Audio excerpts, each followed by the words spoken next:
Alrighty, and we are live. I am Ominous Giggle, and this is, once again, For Severity. This is our second episode of our second campaign. Now I'm joined again by three out of our four illustrious hosts. Alas, our fourth one, Jamie, is very sick, so she's not going to be participating today. However, her character is going to be taken over by MissWolfinger over to my right. However, let's go through the introductions again, just so anyone who's new joining in knows who's who. So, starting over here on my left. Hi, I'm Skywindale, streaming live on Twitch. I'm playing the Cain the Dragonborn right now, so, yeah. Dragonborn what? Oh, Dragonborn Pally. There we go. I'm Jeanette. I'm playing a drow death cleric named Zelkanea. Hey, MissWolfinger. I'll be playing Morbidia, the evocation wizard, and I'll be attempting to be Effie, the human barbarian as well. Wizard. We've got a cannoneer over here. Yes, I fire many cannons. I'm still pretty sure she's a bard. And hits things. Alrighty. Now, when we last left off, our motley crew of misfits had been hired to serve aboard a merchant vessel, the Storm's Fury, and act as physical labor as well as protection upon the dangerous Hullum Sea. The trip had remained rather uneventful, allowing the group to rest, permitting they were out of the crew's way, resulting in Cain tanning his draconic hide on the ship's bowsprit. At the sight of another vessel, though, the captain ordered the ship full speed ahead and ordered to engage the other ship. Many a cannonball found their way to the depths of the sea, not finding their targets. As their vessel rapidly caught up. Upon catching up, the group boarded the vessel, with the exception of Morbidia, who drunkenly fired her light cannon with devastating precision. Captain Isaac and Zelkanea descend below deck in pursuit of the ship's captain. Zelkanea, briefly being held up by additional crew, saw Captain Isaac smash his way into the captain's quarters of the other vessel, returning shortly thereafter and telling her it was time to go. Fleeing to their own vessel, they began pulling away. Effie, rage still driving her body to its limits, assisted with the sails, ensuring their escape from the explosion of the other vessel. The captain, revealing his obtaining of a map, encouraged the crew to celebrate. The night before the ship reached their original destination of Frobbish, it was cloaked in mist and boarded by 3 Tritons, who came to deliver a message from Captain Cormier Dreadfoot, the essence of which was, return that which you stole, or you and your crew will die. And that is where we'll pick up. The Tritons had just left the ship, the mist had cleared. What would you like to do? I would like to question the captain about this map. I would like to also question with my words, as I'm still in the crow's nest. Yeah, Cap, what was that about?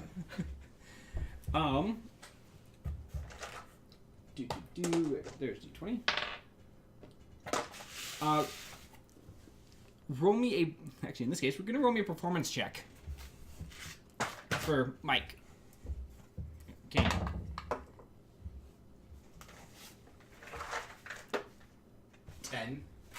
Okay, he did not hear you. Okay. Also, as I had looked into it a bit more, once again, the crow's nest of a cog is sitting approximately 50 to 60 feet up.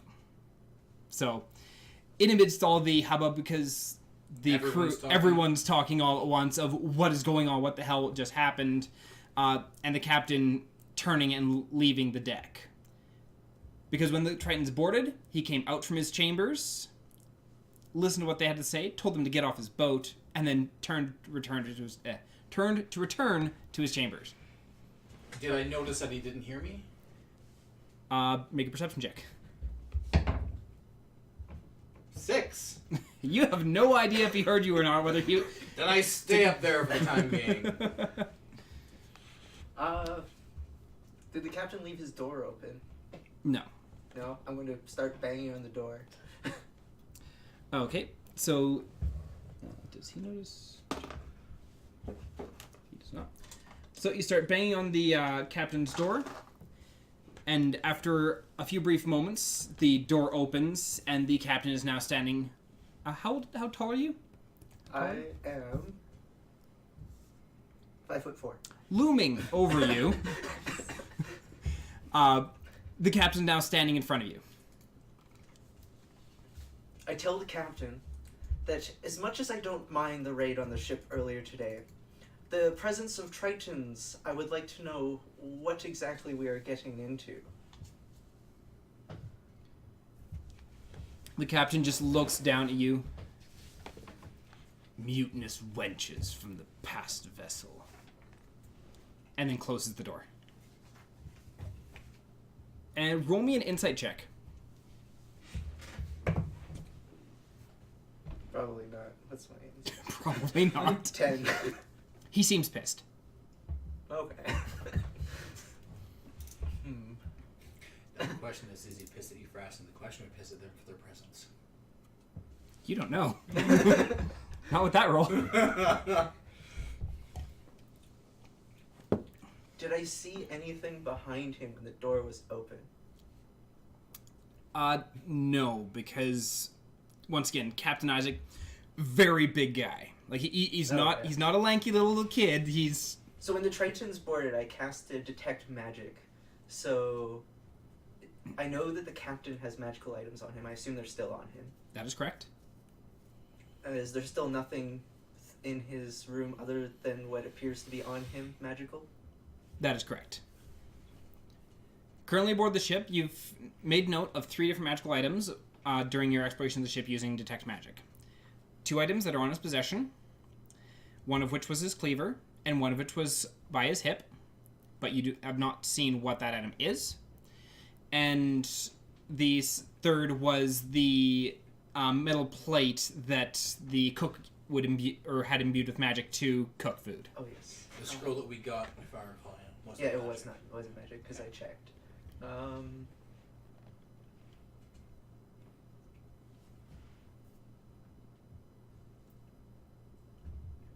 Are all the crew on the Deck? deck at the moment? No, not all the crew came up. There was some crew down below deck. Some of them did, some of them did not come up. Some of them had no idea what anything was even going on. Now, who is on deck right now? On deck, we currently have Cornell Zahn, the turtle. He's currently up. The steering wheel. There's an actual name for it, and I normally know what it is, but I can't remember off the top of my head. Wheel. The steering wheel of the ship. He's there at the moment. Grigory is not up. That's the cook. Isha is up in the crow's nest. Okay. As is Effie, I do believe, as well. And Kane. All crammed up there somehow. Yeah. It's a decent sized crow's nest. We'll see. Also, I'm pretty sure you were still standing on the ropes. Like the ladder, the rope ladder leading up. Where I thought I was when they came as I sat on the edge of it and draped my sword over my knees was the position. Ah, yes, that's right. Yeah. Oh. Go ahead. I want to go question the turtle, because he seems to have information about this, as he was the one that analyzed the map. Oh, okay. As for other people on the deck, though, we have Thelp Krivik, the halfling gunner, who helped carve your name into the cannon. And there is also Throck Morrow, a human, and Krikok Svel, who is a dwarf. I think the dwarf doesn't like me. Staying with the turtle. Alrighty, so you go and you venture your way up to the turtle, and as you get up to him, what are you saying? What was his name again? Sorry. His name is Cornell Zahn. Okay, that. I say that. Also, you've never heard his name before. Yes, I have, because the captain called his name when we got the map. Ah, yes, that's right. He called for Cornell. Yeah. So, I say his name, which I'm not going to try to pronounce. Cause Cornell? Yes. And I will say, so, the presence of Tritons intrigues me about this map that we acquired. Is there any more information that I can get on this map? Roll me a persuasion check.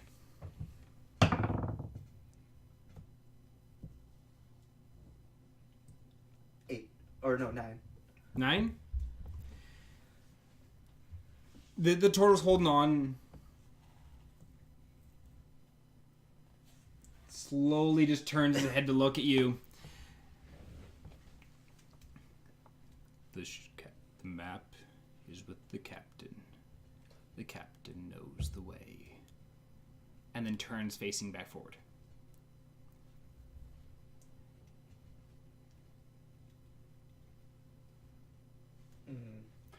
While this is taking place, since I've noticed that the captain having turned away from me, I decide to get off my perch and start clambering down. Okay, so you're heading down. Morbidia, So what are you doing? Effie is really happy that he's leaving now. So while he's descending, Effie's gonna go to Geisha. Hey, have you seen those guys before? Referring to the Tridents. You haven't seen them before? I have no idea who they are. How about that map? You know what that map's all about? No. I just keep lookout. And you do a real good job. Okay, Effie's gonna stay up in the crow's nest with her friend Geisha and just try and get a good look at Tall, Dark, and Stormy if he comes on deck. Just be a little lawyer creep from the crow's nest. And during this time, Morbidia is going to seek out, let's say, Throck, the human that's on deck. Okay. And ask him, how long have you been serving upon this vessel? I've been here for a couple of months. Damn. I mean, that's great. Do you know anyone that's been here longer than a couple months? Damn. Get a yellow mark. He'd be the one to talk to. Point me in his direction. Tall, Dark, and Stormy. Oh, yes, of course. Kind of look up to the crow's nest and give Effie a wink.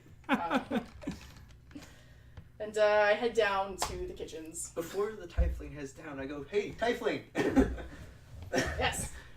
And then I say, "So, do you know anything about this map?" No. Since we haven't talked much. but I'd like to know more. So, I think you know magic. Do you think you can create a distraction that would get the captain out of his cabin? Oh, a distraction's what you want, eh? I walk right between you two as I'm going to the fore of the ship and go, "It's not worth our time." And just keep going. You're heading to the where of the ship? Front of the ship. Okay. How'd you pass us then? If she was I going walked below right deck and you were at the crow's nest Well, and I came down. came down quick and just walked between you guys. I wasn't going slow. Okay, let me go see my good friend Gregory down in the kitchens, and I'll be back with a distraction for you. Well, she goes down. I'm going to watch the captain's door, just in case he decided to leave on his own. Okay, so you're kicking back and watching the captain's door? Yes. Alrighty. So you're heading down into the Fancy Gregory? Yeah, I'd like to get some more ale. I feel like I function better when I have a little bit to drink. And shoot better, that's for sure. The only person to hit things, and they were drunk as fuck. And firing with disadvantage. Fuck those dice. I walk past Gregory and say, "I assume I can help myself." Yeah. All right, I'm gonna fill my tankard with some ale, drink it, fill it again, drink Top it up. Yeah. Rinse, repeat. Okay, how many drinks are you getting? Can I consume 3 beverages? Okay, roll me first Constitution check. That's so 1 + 2 is 3. So you get through your first tankard, It's a critical fail. and you go to reach to grab the nozzle, and it's not there anymore. You swear that it's right there, but your hand is passing right through it. However, you've also come to realize that somehow Gregory has tripled the barrels in the fucking area. Oh, You are drunk as hell. Excellent. I'm not sure I can make it up for your distraction. Well, I don't know that yet. Okay. You are the distraction. I will try and shamble my way up top to the deck. Okay. So while all this is going on, I get to the front of the ship and I'm looking around to see if I can find any traces of material left from the Triton that came on board, either on the front of the ship or off the side of the ship or anything in the water just off the ship? I know it's dark and I won't be able to see much. I'm just looking for anything that I can give me some information. Dragonborns have dark vision, correct? Dark what? Dark vision. Look at your character sheet. Does it say you have dark vision? Where would it say that in the character sheet? On any... On the right side. Yeah, it Or would be... right, other right. There you Nope. Nope, so you do not have dark vision. Okay, so roll me a perception check with disadvantage. Damn it! One was 19! One was 6! Perception 9. 9, already. Damn it! It would have been such a good roll. First one. So it is quite dark out.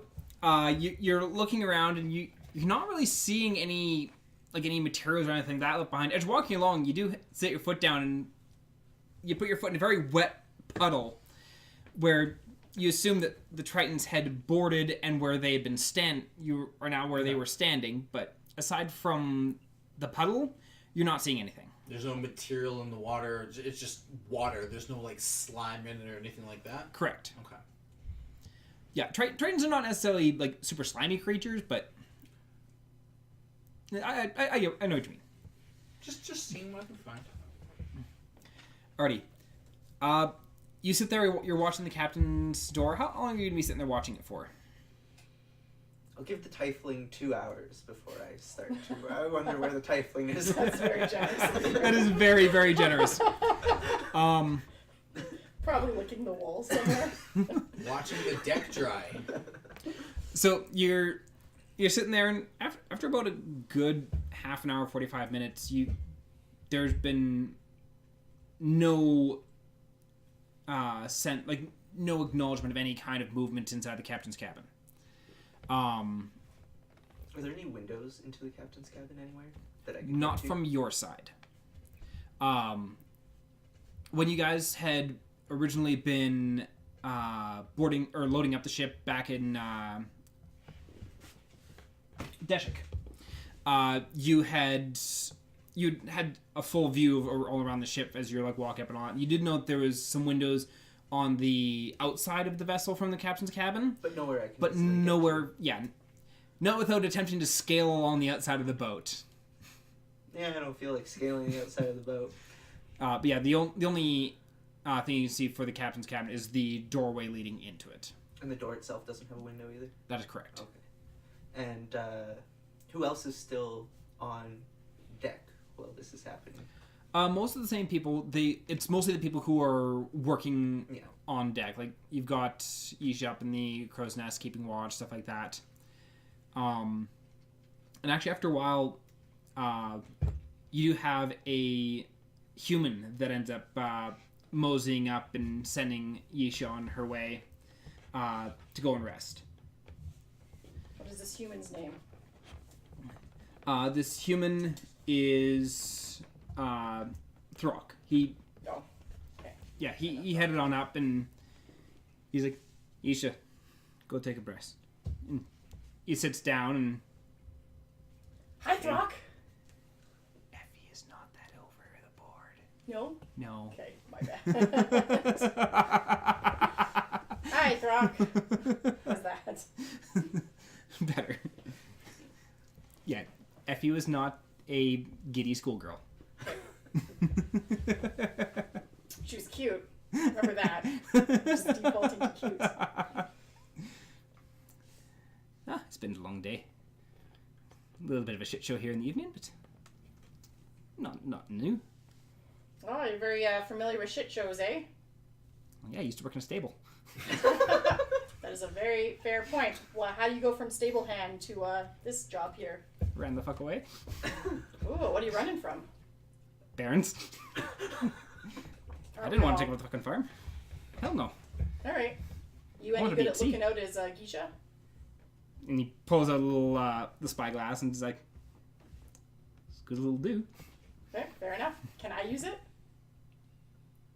He looks at Effie kind of skeptically and... what the hell? Cool. Can I see anything other than water? Make a perception check. With disadvantage is 9. Yes, with disadvantage this night because his nephew is a human. okay. So You didn't make her do that. My 19 roll. That's very fair. It's probably that. Okay, so how does a 6 give me? It's very dark out, and you can't see the water. But like you can't even make out necessarily where the horizon is. Did you see the moon reflecting in the water? Is there clouds? There's clouds. No moon. There's a fair bit of cloud cover right now, so it is actually quite a bit darker. So you're not seeing a whole lot of anything. On second thought, I'll just give this back to you and rest. Alrighty. So if he's taking a nap in the crow's nest. Yes. Okay. I am going to go looking for my tiefling friend who has not created a distraction. Okay.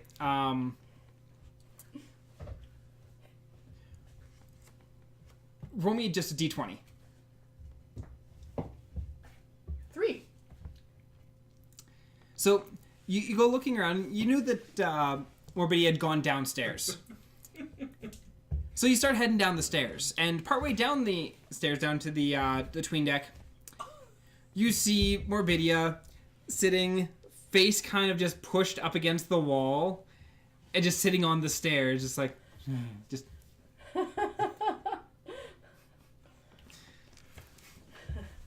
I thought the booze Do I would smell help. the booze? You do. You also keep attempting to just drink from your empty tankard. Okay. Yeah, dude. Yeah. I'm going to try to take the tankard away from the very drunk tiefling. Are you gonna let it take?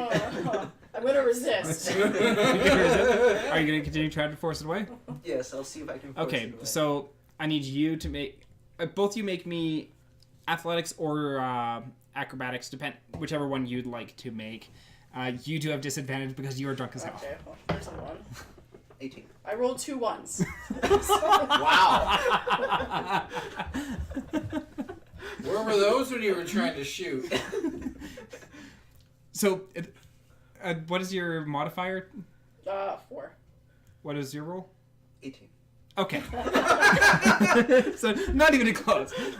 So you just walk up and just grab the tankard, just dunk, and you're just like. And now what I'm going to do is I'm going to refill it, give it back to her, and say, we'll come back to this. Wow, I don't know if you're a nice friend or a horrible person. Yes. My handler is also my enabler. Need to make the tiefling like me. All right. So you now have a new goblet of ale, a new tankard of ale. Will the tiefling like him in the morning, though? Don't know. So what do you, Do you still need that distraction? Worry about it later. Oh, okay. Is there anywhere below the captain's quarters I can get to? Like directly below? if you were to go over to where the basically towards the back of the boat, you have basically bunk bed style hammocks, which is where the crew rests. There's not enough hammocks for all crew to be resting in there at once. There's enough hammocks for about a third of the crew at any given time, like a third of the people on the boat at any given time, rotating off 8-hour shifts. And that's right below the captain's quarters? Yes. Okay, I'm going to go there, and I'm going to do a 10-minute ritual for detect magic, since it's been too long. And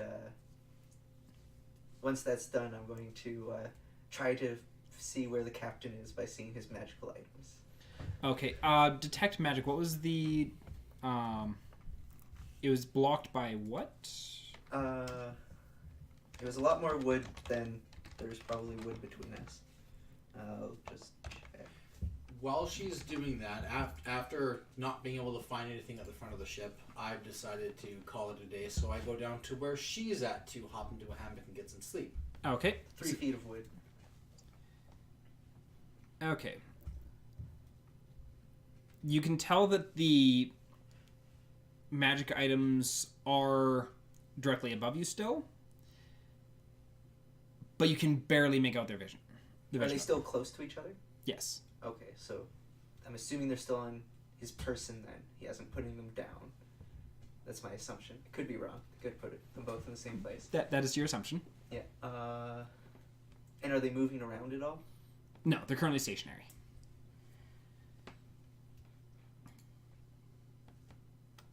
Okay, I'm going to go to where everyone was gambling. And who's there in that area? Right now in that area, you've got... you've got Dankeg, the dwarf who is bad at cheating. Is that also the dwarf that doesn't like me? Her gunnery assistant when she was manning the cannon. Yes, that was Dankeg. Okay. It's Dankeg and then another dwarf that you have not met. And that's all the people that are there? Yeah, it's just the two And of are them. they They're together? not. Yeah, they're sitting together. They're not even gambling at the moment. They're just drinking. Drinking. I'm going to go sit with them. I know one of them doesn't like me, but I'm going to ask them what they know about that map. Right. Dankeg's gonna look at you and... But as much as you fucking know. Okay, expected that one. The other dwarf looks at you and just kind of gives a bit of a shrug. Roll me a just general intelligence check. 5.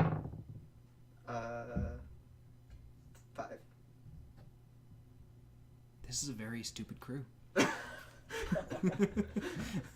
This is a very oblivious crew.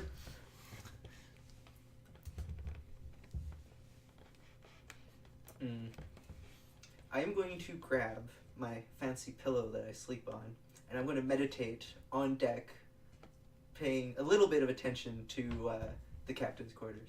Okay, so you're gonna go up onto the main deck and just sit on your fancy pillow and just meditate facing the general direction of the captain's. Yes. Okay. Did you come into the where I'm sleeping or where I'm getting ready to go to sleep to grab your pillow, or where's your pillow? Do we all sleep in there? That is the only sleeping quarters on the boat aside from the captain's Then cabin. I would assume so. Okay, so when you came in there, I perk up just before I fall asleep and I go, "You still at that?" Don't know what you're talking about. You're still at that. I roll over and go to sleep. Alrighty, Morbidia, what are you doing? Where was I found? The stairwell? When Yes. I lost? Okay, I'm passed out in the stairwell. You're passed out in the stairwell. I'm not. Okay. Comfy bed. After an undeterminable amount of time, because unconsciousness is fun that way, you just feel just something lift you up, and like not even delicately, just haphazardly, like you can feel your body bobbing along, and then suddenly just you feel the flump of being dropped into a hammock. On the scale of 1 to 10, how soft were the hands? Not. They were very, very tough and rough hands. How do you get soft hands at sea? Just trying to decipher who it could be. Good luck. Okay, I guess I'm in there now. I don't imagine I really wake up too much. Yeah, you even like just with how drunk you were, you barely even noticed, like made note of, oh, this is happening. It was just I'm floating. okay, and then like kind of, and then the flump. Oh, okay. Excellent. Alrighty. The captain's quarter does not open during the time that you're meditating on deck. Where you plan on just sitting there the entire night? I'll meditate for my 4 hours, and after 4 hours, I'm assuming it's still dark out because it was only evening when the Triton showed up. I guess it's been a total of like 6 or 7 hours now, though. So, what time of night is it at that point? Dawn is going to be breaking relatively soon. Great time to go to sleep for a drop. I just meditated for 4 hours. That's what that is. Drow don't sleep. Elves don't sleep.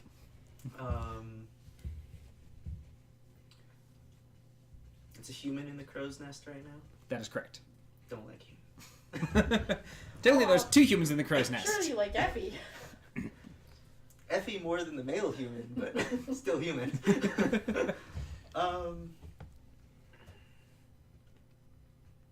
going to go take a look at who's watching the cargo hold. Alrighty. Change of pace, but I assume the captain's sleeping at this point. You head down, and you kind of peek your head around to see who's there, and the dwarf that you had seen drinking with Downkeg is currently sitting on a stool down by the door. I want to cast Thaumaturgy to dim all the lights as much as I can and see what the dwarf does. Well, technically you can snuff the candles. Oh, can I snuff them with Thaumaturgy? I do believe so. I think you can also make them shine brighter. Yeah, I knew I could change the brightness, but I didn't know if I could actually put them out. I believe so. Would doing that to a dwarf be a good thing, though? I mean, they're not going to have the same eyesight as a drow, but... I'm hoping they wander off to, try to relight the stuff. Oh, okay. Where is... I'm pretty sure that with thaumaturgy you can snuff the candles completely.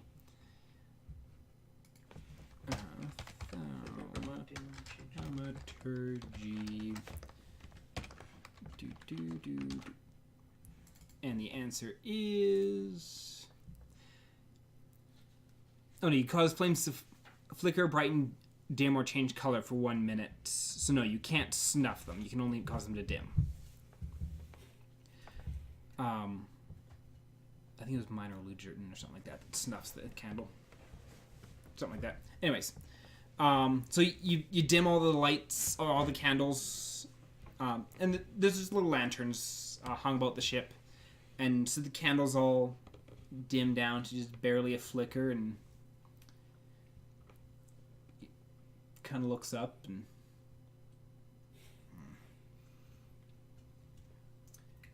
roll me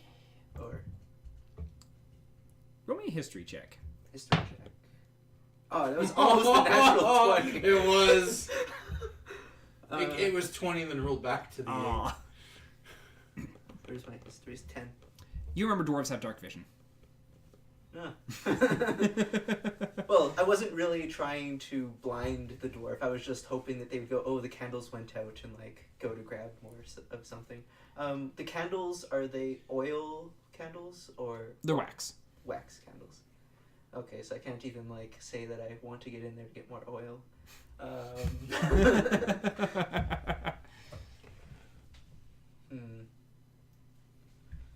What else is at my disposal?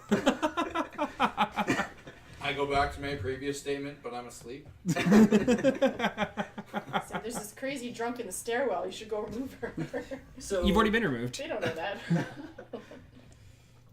They might know that. And she would have known that from coming down the stairs already.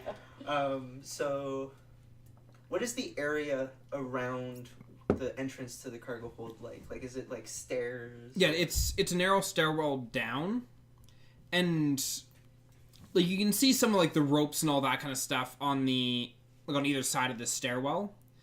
And then at the bottom of the stairwell there's the beams, and then the solid door, or not solid, a metal grate style door leading into the rest of the cargo hold. And the netting along the side, it's thicker rope, much like you'd see any kind of thrown net to hold cargo in place.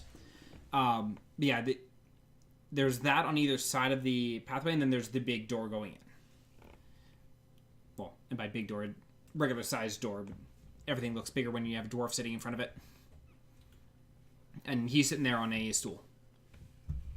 A sitting dwarf in front of the door. So the door seems especially big. So with all the ropes and stuff, is it open area where You can see crates and barrels and stuff like that, and stuff, through the ropes and through the grate of the door, but nothing that you can make out as specific details, especially with having dimmed the lights, because dark vision is in grayscale. Oh yeah. So I was like, I can still see you very clearly. You can tell there's boxes and barrels and crates and stuff like that down there. It's more than 120 feet away from me. No, there's definitely not more than 120 feet away from you. The boat isn't that long.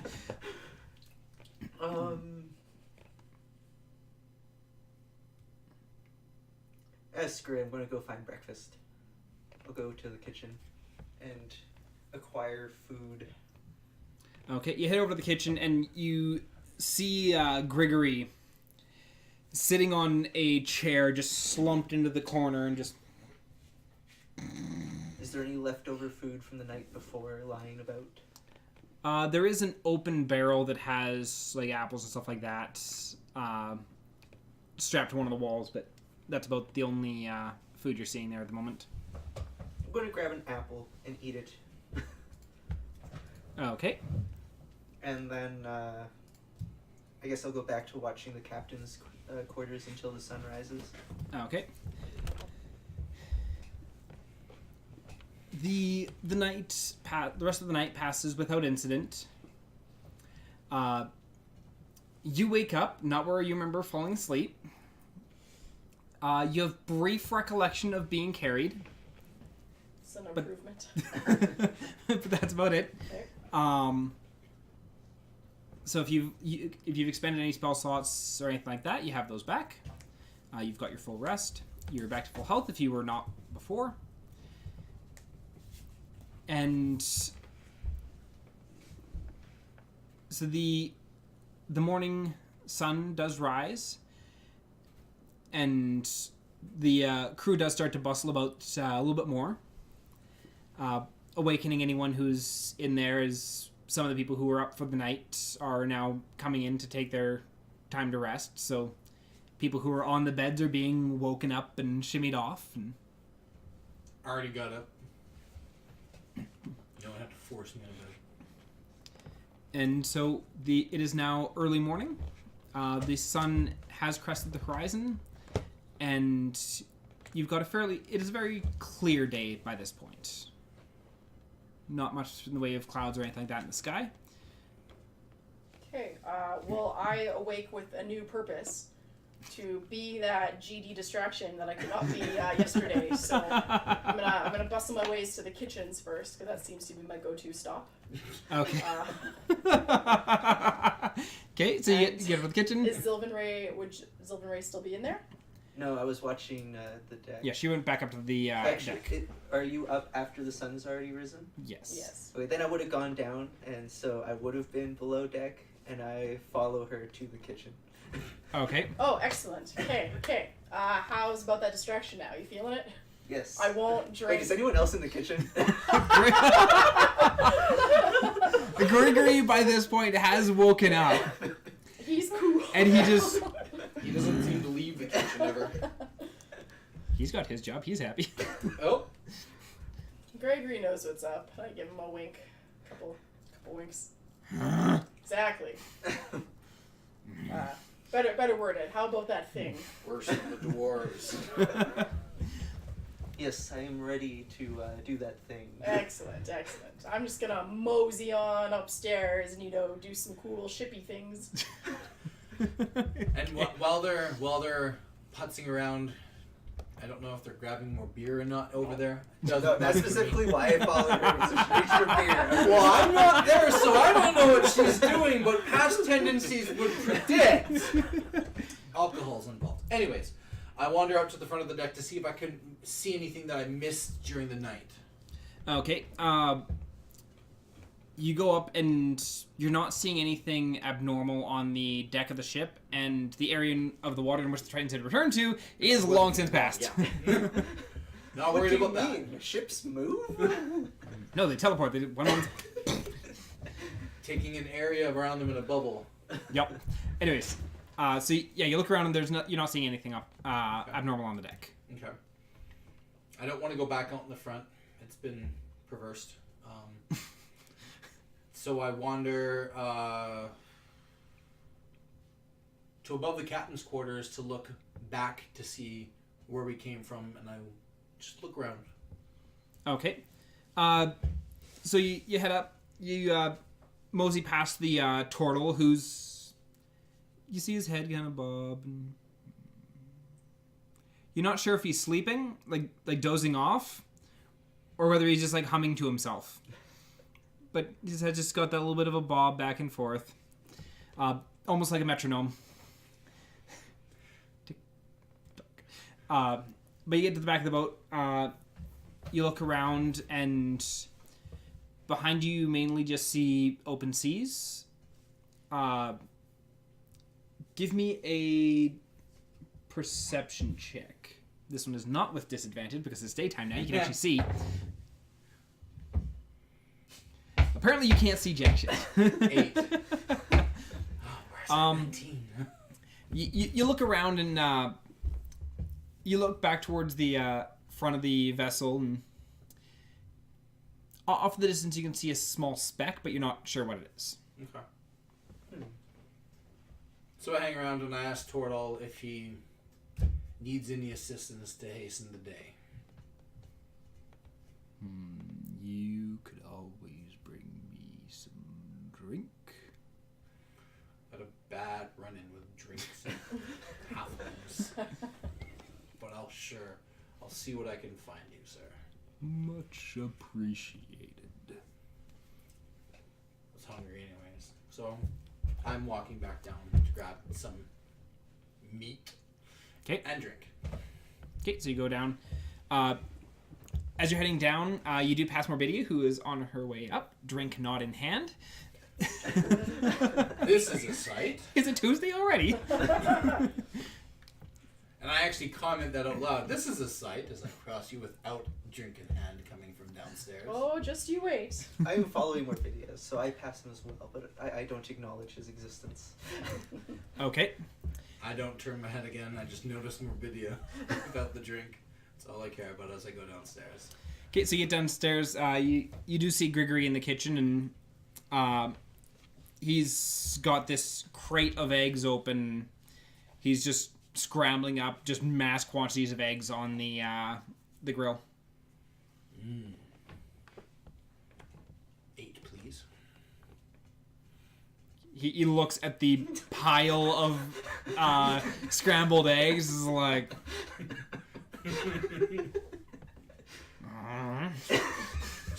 and he just like grabs a plate and like scoops off a bunch of scrambled eggs and puts it on the plate and hands it to you. One more. Finish that first. Grabs another batch of eggs and tosses it onto the... Turn my back. One more. Scrapes another blat of it on. Passes the plate back to you. Turn around and I grab a tankard. Fill it up with ale. Slurp down the rest of my eggs. Toss it wherever the dishes were going. Mosey on back upstairs to Tortle. Okay, you bring the Tortle the drink and... reaches out, takes it, and he just like opens his bottom jaw and just like starts pouring it, and just holds it there, and like even amidst the bobbing of the boat, like his head and his hand are just following that very rhythmic flow, and just after a bit takes it and sets the empty tankard down. Much appreciated. You're welcome, old one. And I just lean against the banner, observing the scenery as the waves come and go, rocking with the ship. Just being observant. Okay. What are you two up to? All right. So who's on deck right now? Right now you've got Cornelzan, the turtle who's currently steering the ship. You do see Gary Heel Mock, tall, dark, and stormy, as you put it. He's on deck. He's standing near the front of the boat. Up in the crow's nest, you do still see Throck. You see Effie's one leg just kind of dangling off the edge of the crow's nest as she's taking a nap up there. And you see Thelk walking around and inspecting all the cannons. Helm. Okay. Hmm? Helm. That's the word, yes. You're welcome. Sorry. Okay. I kind of whisper over to Zelkanea, how do you feel about climbing? Because I need to get a message up to Effie to keep the little human boy in there distracted. Very well. Excellent. And then, once that message is relayed, I can begin. You're heading up, or you're sending Zelkanea up? I'm sending Zelkanea up. This is a horrible idea, but okay. Only if you're okay with it. And I haven't met Effie yet. You're also sending the races to go and deal with 2 humans. I'm watching this drow climb you send- scaffolding or climb this rope ladder. Just You were leaning back, instructed to go going, and try and tell Effie to keep the little little human boy up there. And, Ooh. oh, I rolled high. I get over the fact that I hate both of the people that are in the crow's nest.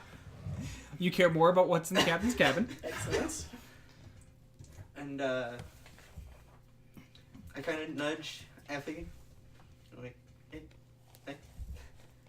And then I whisper in her ears, like, can you keep him distracted? So Effie stirs slightly and you whisper in her ear. Why? It's a friend from our, or it's a message from our friendly Tiefling. Oh, the cannon lady. Yes. Yeah, okay. I'm kind of tired, but I can probably do that. Kind of move the sleep out of my eyes and shuffle about. And I'm like, hey, Throck, do you want to see a magic trick? Hey. And I immediately start climbing back down, mumbling about in Underdark comment about humans. Alright, so Morbidia is paying attention to what's going up, and as she sees Zelkanea start to climb down, she's going to cast Sleep on all the peeps on the deck. So, Okay. I roll 5d8, and the total is how many hit die of creatures the spell can affect. Okay. Creatures need to be within a 20-foot radius, I believe. So my hope is that if most people are at the front, I can get the cannon guy when he's close enough to that to be caught in this sort of radius of sleep. Is that at all possible? Quick question: wasn't the ship 60 feet? Long, yes. Yeah. But But if it's a 20-foot radius, that's 40 feet my hope diameter. was Yeah. that if the So that's captain, a third of or the not the ship. captain, if Girahid is with Gear heel. Girahil, is with Turtle Boy at the front of the ship, that's 2. Buddy Boy up there is distracted, that's 3, and the cannon gentleman made 4. If while he's doing the rounds, if I could strategically get it when he's near the front, checking those cannons. You know that Tortle and myself are at the helm. Oh, back, right? well, that's too bad. I guess you're there too. 5 people. But you can't get both the front and the back of the ship, though, So- can you? Strategic wherever it's the most, I think. I'm just wondering because you said the spell's only a 20 by 20. Right, so I want to get where there's the most people Yeah. sleeping. Yeah. Or where the most people are, to Yes. try and put them to sleep. Yes. Do you get to choose who that hits? Or just- No, I believe I don't. So Starting with the creature that has lowest current hit points, each creature affected by the spell falls unconscious. This you do not get to choose people to be immune to this. I am naturally immune to this. Yes, you are naturally immune to this. Undead creatures are also immune to this, and creatures immune to being charmed are immune to it. Okay, well, here's hoping. Okay, so you're casting sleep? Yeah, I'd like to. So. Okay, so Girahil is currently standing right up by the front of the boat. So if you're hitting Girahil, you would not be able to hit The turtle. yeah, you'd not be able to hit Cornell Or our friendly dragonborn here. or the Dragonborn, because both of them are at the very back of the boat, and with Sleep having a 20-foot radius, that's 40 feet in total. The boat itself is 60 feet long. Alright, I will do the peeps at the front. So Okay. I will stand close to Girahil in order to do this. So you're standing up by Girahil? Yeah. Okay. So roll me your d8s. How many d8s was it? 5d8. 1. 15, 16, 21, 27. 27. Okay. And you were waiting until Thelk got close enough. That would be ideal. Okay. And you were standing up by Gearheel. Yes. Okay. So Thelk's... So our grand total was what, 27? 27. Okay. So you go, you cast sleep, and this gentle mist just kind of settles over. And you see Thelk.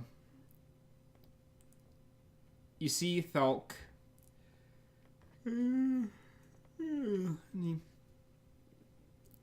looks around, takes a seat by one of the cannons, and just tunks his head back.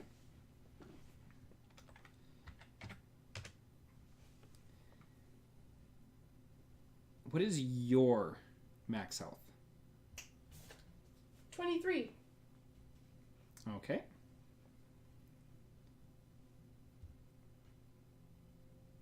So, Thelk falls asleep.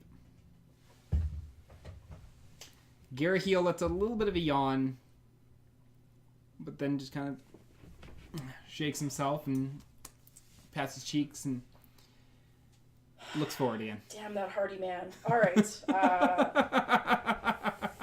Fuck it. We'll do it live. Is he focused on the front? He's looking forward, yes. Okay, great. I'm gonna try and pretend to sort of nod off and fall gracefully to the floor the way the cannon master had. So it may appear that whatever befell him has also befallen me. I'm not the one who did that. And once upon the ground, I'm going to cast web upon myself, creating this dress of spider web. There was a plan. The plan's kind of going off the rails. So you're casting web. Yes. To craft a spiderweb dress on yourself? Yes, because it's going to look badass. So normally I think web has to be kind of made between two parts to connect it, but you can also cast it on the ground and it'll be like 5 feet. Web is a second level conjuration, so you're using a second level spell for this. Okay. You conjure a mass of thick, sticky webbing at a point of your choice within range. The web fills a 20-foot cube from that point for the duration. The webs are difficult terrain and lightly obscure their area.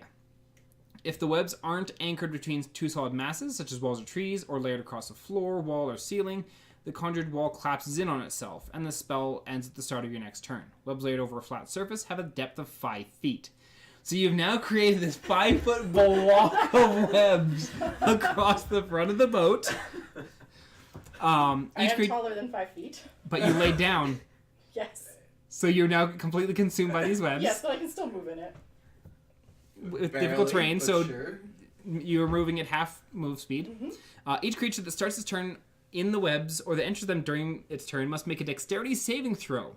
On a failed save, the creature is restrained as long as it remains in the webs or until it breaks free. A creature restrained by the webs can use its action to make a strength check against your spell save DC. If it succeeds, it is no longer restrained. Right. Okay, so you need to make me a dexterity saving throw. Mm-hmm. Gearheel needs to make a dexterity Easy. throw. Throck needs to make a dexterity saving What's your throw. dex? My dex is... And where were you on the boat? 15. Where's the captain's cabin? I would head Near over the back to of the like, boat? edge over there. Okay, so you were heading away before Mel tried to cast your sleep. Correct? Okay, so I don't have to roll. Or do I have to roll? I think he's more worried about the web right now. Maybe. Okay, so Well, I wasn't. The sleep didn't matter. It was the Web. Web. Yeah. okay. So this massive sticky web just ruptures out and just starts spreading across the deck and over the edges, just like dangling off the edge into the water. Actually, you make me a perception check.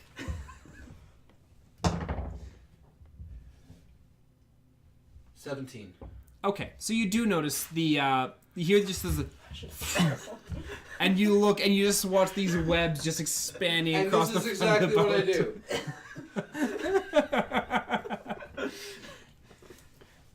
do. I'm just watching right now thinking, what are they doing? Okay, so you're laying down. You are. What was your dexterity save? 15. What's your spell save DC? It's a great question. My spells... 14. Okay, so you're not restrained, but it's still difficult terrain, so if you want to try and move through these webs, you have to do it at half speed. That's cool. I don't plan on going anywhere. Alright. Giraheel does notice the webs, and he's just like... And you just hear him like muttering under his breath as he's like pulling, like rips one of his arms out of the webbing and pulls his other hand out of the webbing and tries to start to turn, but he's stuck at the waist just with this like knot of all this webbing. And you hear him just say, "Pardon my Elvish, but what the fuck?" I silently think to myself, hey, Effie, now's your chance. He's not going anywhere. and then I rise up from the webs and scream like a banshee as loud as I can. Like, just wails of torment as if I'm being controlled. When she starts screaming, I cast Thaumaturgy to make her 3 times as loud. Nice. Yeah. Okay, so you sit up and you were just screaming Like at a the banshee. top of your lungs. And then I would like to cast dancing lights and have them on my hands where my eyes would be. And I sway as if these giant orbs of light on my hands were my eyes. And I scream, "Gaze upon my visage, dress of webs, dress of lies, the moon in my eyes." And I'm standing up at the by the helm with the turtle, and I'm just looking down and going, "What are you doing, lass?" I don't answer because I'm being controlled by crazy magic. You're hilarious. Keep going. I just lean back and keep watching. Make a performance check. Oh. Oh, good. That's Effie's performance check. Oh, that's still really bad. Ooh. 3. What? Our bard has failed us. I'm not a bard. I still don't believe you. Well, now I might believe you, actually. Should have drank beforehand. Always a better way to drunk.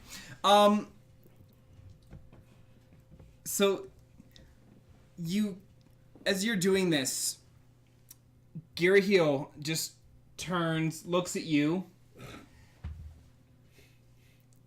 and then you just see him like mutter under his breath and make a quick little circle in front of him with his hand, and the webs just wither away and just crumble and just get carried off with the wind.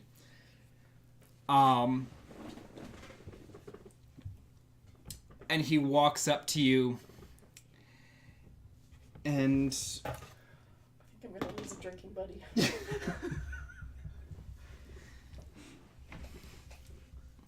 he walks up and as you're like swaying, he just puts his hand on your shoulder, and if you want to keep trying to force your sway against it, you can try and make a strength check against him. Oh, why not? In for a penny, in for a pounding. Exactly. So 21. Is your strength? Oh no, that's what I. Oh, sorry. You can't roll a 21 on a 20 Well, sided no, I rolled a 19, and then my strength is +2. Okay, so yes, with your strength modifier. Okay. Okay, so He puts his hand on your shoulder, not putting a whole lot of force in, so you're still swaying a little bit. And he just leans up and just like, cute trick, lass. Try again. I come down from the stairs as he's there, as he begins, I'm assuming, to walk away. He lets go and he just kind of moves back towards the front of the boat a little bit. So I come downstairs and I come up beside you and I go, beautiful performance. Well, please, whatever you do, don't get us thrown off the deck. Thanks. And I go back upstairs. No matter, you're not my supervisor. Why would we get thrown off together? What are you? Because we were hired together for Think to whatever myself reason. about Therefore, your I'd heel. assume that if anything happens to one, it'll happen to all. But none of us knew each other till we were on the boat. Alright. They still got us all at the same spot. I don't want to be thrown in with the performance and have detrimental stuff to me. Thought it was hilarious, but don't get me thrown off. Don't worry, you were nowhere near me. It's fine. You almost put me to sleep. I just don't know it, but you wanted to. You were on the You other don't know side of the that. boat. If it was a 60 by 60 field, you would have done it anyways. Oh, You know it. collateral damage. These things happen. All's fair in love and magic. I'm so sorry, Sylvan Ray. Okay, new plan. I go down to the bunks, like where everyone was sleeping. Is anyone there? Yes. Who's there? And are they awake? Most of the people are in the bunks are currently sleeping. You do see Jisha getting up. Who's Jisha again? The tabaxi from the Okay. Yes. lookout. From the crow's nest. You do see a couple of humans in there whom you have not interacted with. And you see a half-orc just kind of draped his body over the edges of one of the hammocks as well. There's a lot of people awake in here. I'm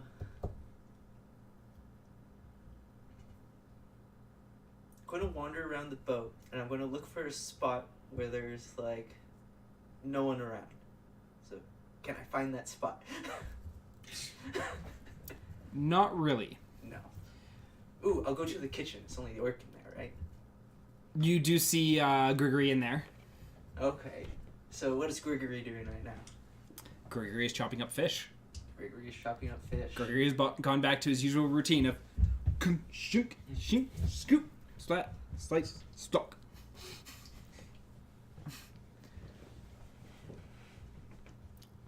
That being said, for an orc, he is very or for a half orc, he is very dexterous. Alright, 1 second. Okay. Ooh. Straight 20. What are you doing? I am very hurting myself on the inside, but I super succeed at not showing it. And I asked Gregory if he can use help cooking. What? Yes. Wow. I just changed my personality every time. It's causing you physical pain. It's causing physical pain that I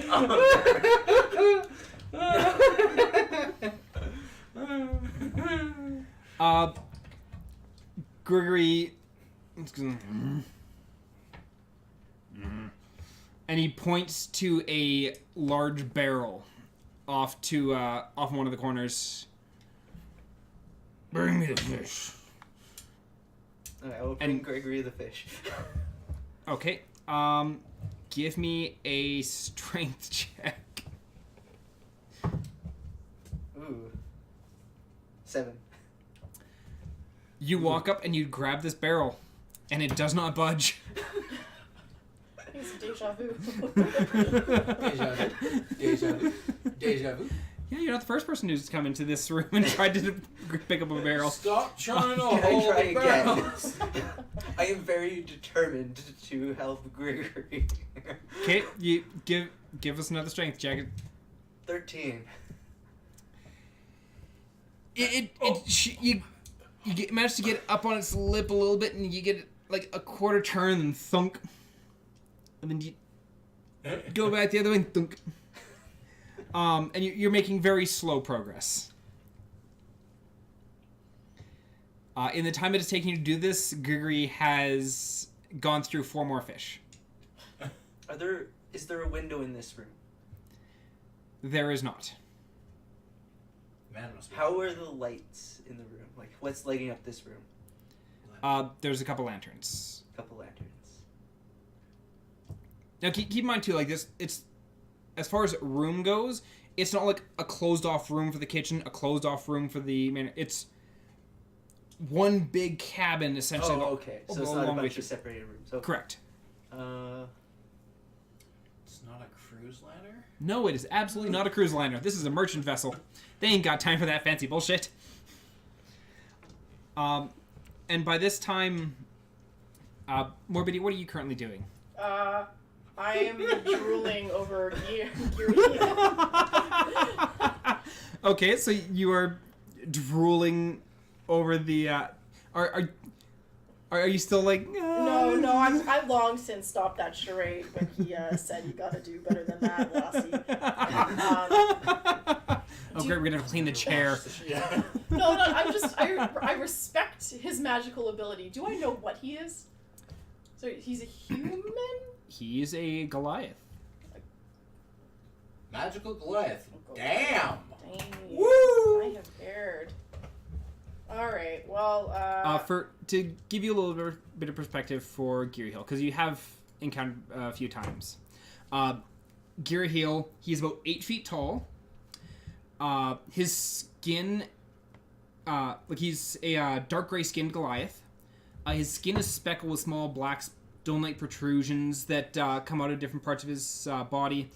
His upper torso, he doesn't bother wearing a shirt, but he's got black tattoos all over his chest, his shoulders, and his arms. And then he's wearing a pair of dark brown shorts. And then sheathed to his hip, he does have a scimitar. so handsome. Alright, I just want to strike up some casual conversation. just shooting the shit with Buddy Boy, trying to get back in his good graces. Just, so where are we heading exactly? Well, we're heading to Frobbish. And, mind if I ask what the fuck that was about? Oh, that just kind of overcomes me sometimes. I just got so much magical potential in my body, it dispels itself in weird ways. Roll me a deception check. Roll Roll me a deception. Come on, nat 20 this. 20. 10? It's not a nat 20. That is a 10. That is a 10. Okay. That's half. He kind of nods. You don't know whether he bought it or not. That's fair. And he looks forward. It's like, should be spotting land any moment, anytime. Land, eh? Oh yeah, should be arriving sometime today. Great. If you're up for it, I'd still like to buy you that drink. And I walk away. As you walk away, he's like, I'll consider it. Okay. Alrighty. And as you're walking away, you do see Jisha coming up from the stairwell going from below deck. And you watch her, rather than taking the rope ladder up, and actually, roll me a perception check. 9. Okay. So you just see Jisha go up to the mast itself and just kind of looking at it, leans out and then just leaps up and just grabs and just starts hand over hand just pulling herself up and onto the mast itself. I give a low whistle. Do I see anything else? Because I'm still up there too. Roll me a perception check. That's a natural 20. And what were you looking? 23. Like, what were you looking at in particular? Like, So the helm is right in the front, turtle's on it, and I'm to, let's say, his left side, staring straight along the entire front deck of the ship. Okay, so the majority of your vision is actually blocked by the mast at this point. Okay. The giant fucking sail in the way. Yeah. You do not have X-ray vision or dark vision. That's fine. But you do see Jisha, this very slender tabaxi, just like crouch down and jump a good 20, 25 feet up before grabbing onto the mast and then just hand over hand, just gripping onto the pillar of the mast itself and just pulling herself up. And when she like reaches around, grabs onto the crow's nest, and just much like you would with a climber who's grabbed onto the overhang, just like lets the feet fall and then just one hard pull and just hops up onto the edge of the crow's nest and then steps in. And you see her tapping the human that was up there, and he nods and he starts climbing down the rope ladder. Wait, I haven't showed you my last trick. So he's still going at it. Effie is peacefully up in the tower.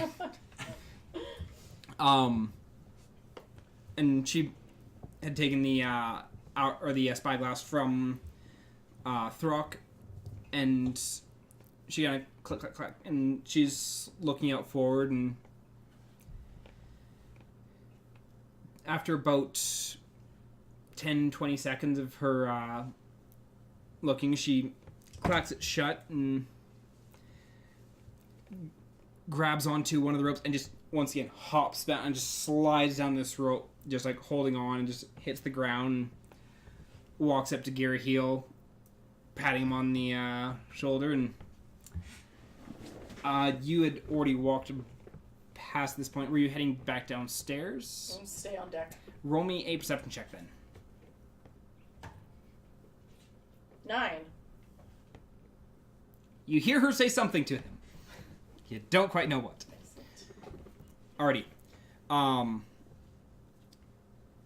After a little bit though, you do see Gary, like after like she's chatting with him, Gary Hill nods and walks over, and a couple loud raps on the captain's door.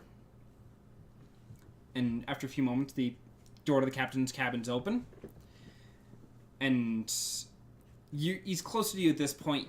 Where are you on the boat currently? I'm still in the kitchen. You're in the kitchen, yes.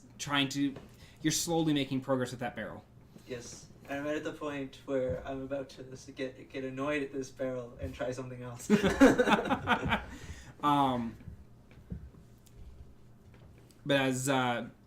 So you hear Gary Heel tell the captain, land ahead, maybe an hour. And Captain nods and walks out of his cabin, walks up. Can't quite make out what he's saying to the turtle. You are at the back of the boat still. Yep. Roll me a perception check, because he is... 19. 19. That definitely beats his 2. You hear him walk up, like when he walks up the turtle, you hear him say, it's like, about an hour out of Frobbish. Get in. I'll talk to the dockmaster and get all our stuff unloaded, resupply. We'll head out on the morrow. And then Captain walks away. And Captain walks up towards the front of the boat and rejoins Gary Heel, who had returned to his spot up at the front. As the captain was leaving me, I pitch in. Will you be needing my services after Frobbish, sir? Captain. He turns and looks at you, and I'll be letting you know. I'll be waiting. And so he, Captain joins Gary Heel up at the front of the boat. Was it with you attempting to roll me one more strength check? 7. But 13 wasn't good enough. I'm sorry. You- I don't you- have 7x. The barrel, like, you had been getting that little bit of a roll back and forth, and then the barrel, like, clunks down. You're like, and it's just not budging again. Alright, I'm annoyed at this point. So, I know that there are barrels of alcohol in this room. Would I be able to cast Sacred Flame inside one of those barrels? That sounds like a bomb. This is a horrible plan, but I am mad. All your booze belong to the drow. Assuming she can do it, that is. Yeah. Let me take a look at Sacred Flame. Sacred Flame. Flame-like radiance descends on a creature. Barrels are not creatures. So no. It's not a creature. Nope. Booze is not a creature, though it may turn you into one. And is descend or appear? Descend sounds like it goes down, whereas yeah. appear would be like creates out of nothing. Yeah, descend, you're calling down fire, so it actually descends from above. So you can't have it create inside a barrel. Mm. That'd be really cool if you could, but... Mm. Why are you trying to blow up the boat? You know how much alcohol's down there? Not just one barrel. We're talking like what we did to the other ship here. Pretty happy about this. What, that she can't cast it? I think I'm rolling shit because I'm not drunk. At least we're only an hour away from shore, so if the ship was to blow up, we could probably make it. Probably. Depends on how much damage you take from the explosion. And how much the captain and the rest of the crew wouldn't want to kill us on the way there. Assuming the captain lets you live. For blowing up his No, I boat. did it. We are assuming that Gregory would die in the blast. And that you Assuming wouldn't. I'll die. Yeah, you'd be right there if you didn't die in the blast. I have good dexterity, but that would still be impressive. It's a small room. Well, it's not a small room, but it's a chamber either way. It's Okay. Go up. I give up on this barrel. I do not apologize to Gregory. I just kind of walk away. Gregory watches you walk away and he grabs the barrel, picks it up, turns, and then sets it beside his workstation again. I'm going to wander. What is your strength score? 11? My strength is 11. Yeah. Yeah, Gregory just picks up the barrel and just moves it. So Don't I'm going wrestle. to wander back up, and when I get onto the deck, where is the captain? The captain is currently up at the front chatting with... Because you were wrestling with that barrel for quite a while. The captain is currently standing up near the front with Geary Hill.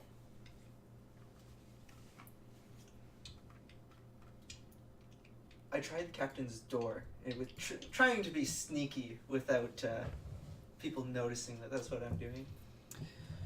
Roll me a stealth check. I think the biggest question would be, I assumed, and I think everyone's assuming that the captain and his first mate are steering 11. away from the boat. They're currently looking forward towards shore. 11. 11? I don't know why you try to open the captain quarters door. That would be a very bad idea. The captain's like staring right at the door. You walk up. Excuse me, what are you trying to do? Nothing. You walk up, and you push on the door, and it gives way about an inch before here, click, and it stops. And that's all. You push it about. It opens about an inch and then stops.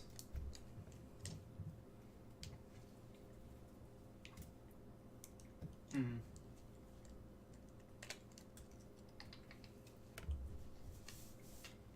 How sneaky do you want to be about this? Just blow the door open and then try to run so they can't run in and break down the door and get you. I mean, satisfy your curiosity. You can do it. You won't live afterwards, most likely, but you can do it. Seeing Zelkanea by the door, I would mosey over and say that we're going to be at land within the hour. I would pass on that information. That seems like a good thing to do, because I don't know what you're planning with that door, but... I ask I just forgot the name of your race. Oh, tiefling. Technically, or tiefling. Do you have any ways to get through a locked door? None that are subtle. Yeah. My turn for the distraction. Okay. Mike, roll me a perception check. 17. You are very aware that they are attempting to get to the captain's quarters again. What you do with this information is up to you. So I'm assuming the door is closer to the where I'm standing on the left of where the captain's quarters essentially. Is it square in the middle? Yeah, the door to the captain's quarters is square in the middle. There's Two steps up to the side. Those are 2 steps down from where you're at. Yeah. Right in the middle between those two is the the door to the captain's quarters. Okay. The captain's quarters is directly below where you're standing. Yeah. Okay, so I come off the railing and I just poke my head down, kind of leaning on one side, going, I don't know what you two are doing. Well, actually, I kind of have an idea. Just don't get me thrown off the ship. Thanks for almost there. I don't want to swim that far. And I go back upstairs on Overwatch again. Bit of a wimpy paladin, are ya? I'm a Dragonborn, or Dragonborn, yes. Yeah, Dragonborn. I don't necessarily want to swim in water for an hour. At least an hour as the ship sails. So that's like a 5-hour swim for me. Oh, where's your sense of adventure, bud? About 4 hours back. 4 hours on the shore! My role for my reaction is to him scolding us is horrible. Now I need to figure out. I'm not scolding you. I'm saying it's interesting. I have an idea what you're doing. Just whatever you do, don't get me thrown off the ship. That's all I said. I'm not scolding you. And I want a perception check from both of you. You're still standing by the door, correct? Correct. Oh, I have 12. I wish I could take that 16. I have 5. No, 6. No, wait. My perception is +5. So 8. Okay, and what was yours, Mel? 12. Okay. You notice, but you do not notice, the captain turning around and starting to walk towards the cabin. So I have not noticed this. You have not noticed this. You're currently fixated with the door. I gently place my hand on the lower back, trying not to keep too much, be in your space too much, because I know you don't quite like me. And I'm like, let's go check out my cannon. And I try and mosey us over to my cannon on the ship. I'm right there too still. Well, I guess I'm close by now. I guess never mind. You're back up on the wall. You're still up on the poop deck. Gotcha. I take the suggestion. And she mentioned cannons, so now I am interested in finding gunpowder. I head below deck to find gunpowder. I'm so glad I didn't hear that. I don't say that. That's just what I do. Yeah. I know. I'm So you're glad I trying didn't know to that. guide her towards the cannon and just like heads down below deck. I allow Oh, it. as I walk away, I tell her, "Be ready." I'm always ready. Okay, so you head down below deck. And by this point, about 20 or so minutes has passed. So the shore's a little over half an hour to 40 minutes out. And the captain ends up going down below deck, following shortly after you. And as... actually, roll me one more perception check. I'm below deck now. No disadvantage. 15. That does not beat the 18 natural that he rolled. So you don't notice him following you down the stairs. Don't get me thrown off the ship. And as he gets to the bottom of the stairs, you're a couple steps ahead of him. You just hear him yell, "All right, men! Shoreline's gonna be here in 30 minutes. Get your asses up, get your gear ready." And then he turns around and walks back up. I checked the cargo hold. Is it still being watched? Yes, the dwarf's still sitting there. Is the dwarf not tired? Offer to bring him some mead. Maybe he needs a drink. Lace it with something that knocks him out. I mean, there's ways to help him. Assuming that Zelkanea has anything. Mind you, that door is also locked. I've checked that, and I Yes, have no way yeah. to get through a locked door. I continue looking for the gunpowder. You're not finding crates of gun or barrels of gunpowder Yeah. anywhere. Most likely There's in the no hold. gunpowder near the cannons. or I'd anything. imagine it would be in the hold. They unlock Well, it. sometimes they have it ready, like near the cannons. I know there's cannons below deck. Yes. Yes. There are cannons below deck, and there's no barrels of gunpowder near the cannons. Okay. I find a quiet spot, and I'm going to start a ritual of augury to ask Loth if I am supposed to be working with this captain. Is it her will? Augury. How do you spell that again? Augury. Okay, augury. Do. And I'm doing it as a By ritual, so that will casting- take 10 minutes. Yeah, by casting Gem in late 6, rolling Dragon Bones, you may receive an omen of otherworldly entity, result specific course of action you plan to take within the next 30 minutes. I mean, time frame sound. Gosh. Do I work with the captain for the next 30 minutes? Or no, if it's for the next 30 minutes, I should have probably read that. Yeah, it So my specific course of action that you plan to take within the next 30 minutes. my specific question is to Loth: is it worth making a scene to get into that cabin? A good scene. So you grab and I believe you had determined that you were going to be using like corpses of spider, like dried up spiders, and so you shake those around, you dump them out, and you look at them, you gather them back up, you roll and dice and toss them out again because you're doing it as a ritual, and after the 10 minutes and you doing all this, you come to the conclusion, or the omen that you receive is woe. Woe is for bad results. Okay, so Loth does not wish for me to make a Don't scene. try to blow up the ship. Sorry, Morbidia would think that woe is like, whoa, what a good idea. She clarified. Well, we don't know that when she does. Mhm. I just don't want her to blow up the ship.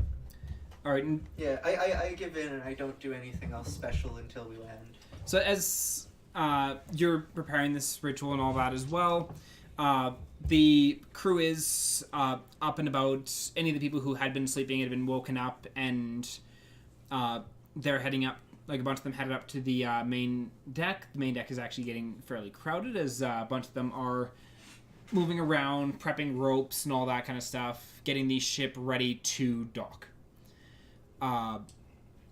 As the ship is approaching land, you do see ahead of you the city of Frobbish. Along the shoreline, you see the large docks bustling with ships of various sizes. Beyond that, you see markets expanding, and then even beyond that, further into the rest of the city.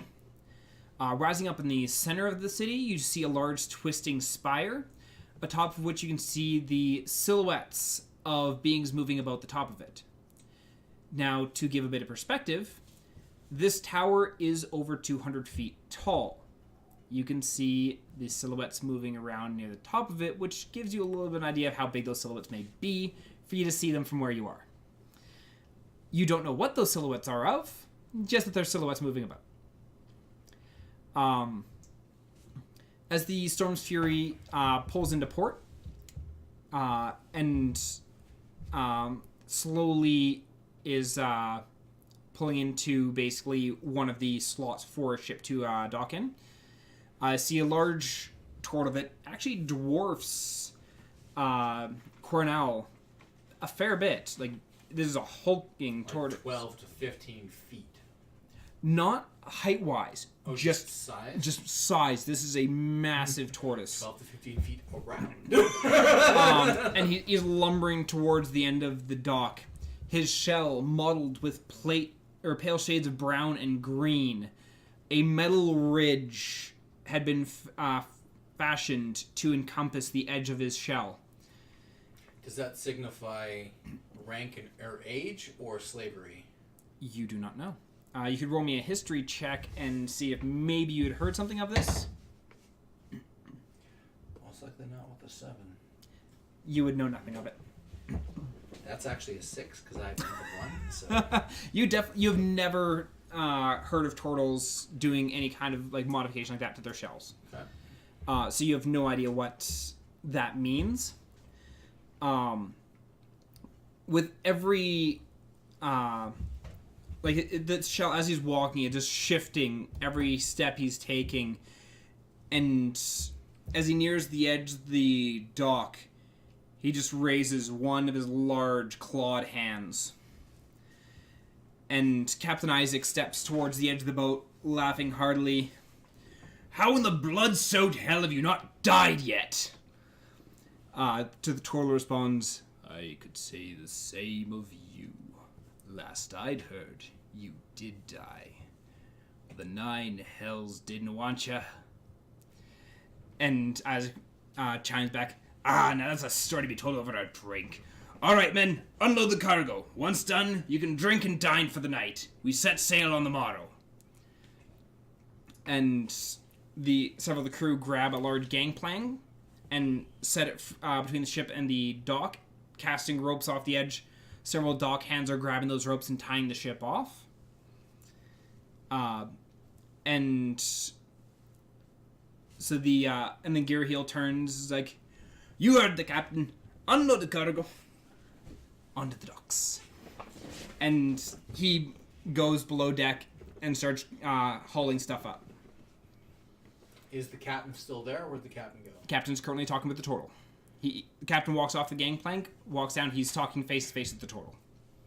Okay, so before I go down below deck to help unload, I approach the captain and I go, Captain, I need to know, what am I doing tomorrow? I have no problem helping finish the ship tonight. That's what you hired me for. How's tomorrow look? You told me you'd tell me later. Dr. Gary Heel after. He'll have orders. Alright. Well, off I go unload the ship. What are you currently doing? You had been hired to help with the ship.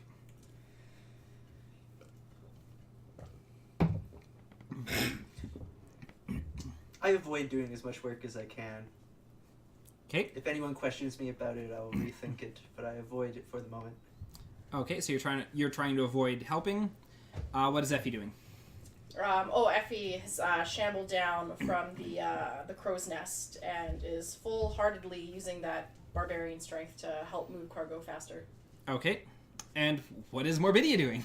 Morbidia is sheepishly approaching Gear Heel and returning the scroll of Ice Knife that she had borrowed the night before. Thank you, lass. No, Takes that you. and pops open a scroll case and slides that in and closes it up. And I will go help move cargo as well. Okay. So you're as you guys are all helping drag the cargo up. Where are you just trying to grab the lightest thing possible and carry it up, or are you just trying to avoid working? Period. I'm going to grab the lightest thing possible, bring it off the boat, and then see if I can just wander off without being noticed into town. As she walks up the stairs with the smallest thing possible, I take it out of her hand and I slap that half-empty fish barrel that she was struggling with before into her arms and keep going.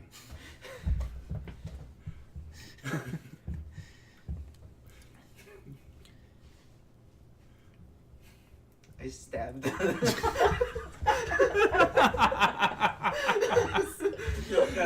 I guess I don't stab. I throw whatever he just gave me at him. A giant barrel of Make fish? a strength check. Come on. Natural 20, come on. 4. Oh, it's almost good, but then it rolled to the floor. You go to try and throw it, and you just end up clipping the edge of the stair, and it kind of tips forward, and you kind of grab it, stopping it from spilling out. You're like, cast blindness on the throwing didn't work. I'll just blind him. So you're casting blindness on him.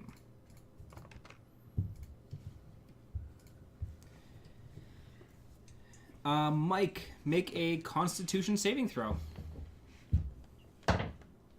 Natural 20.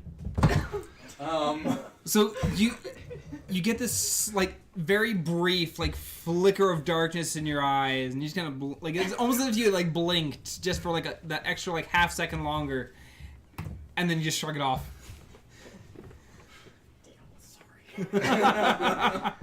Being annoyed at the fact that nothing just happened, I just straight up walk off the boat, ignoring everyone and walk into town. I'm looking for the closest tavern. Okay. Roll me a stealth check.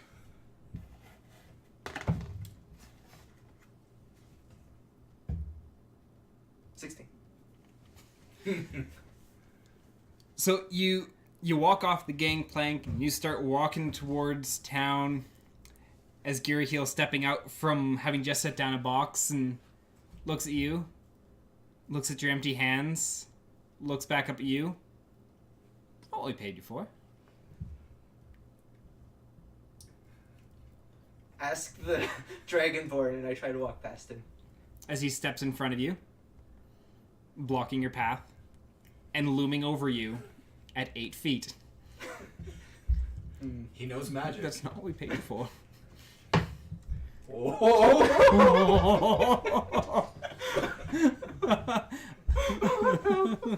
Yikes. I'm looking forward to you rerolling your new character.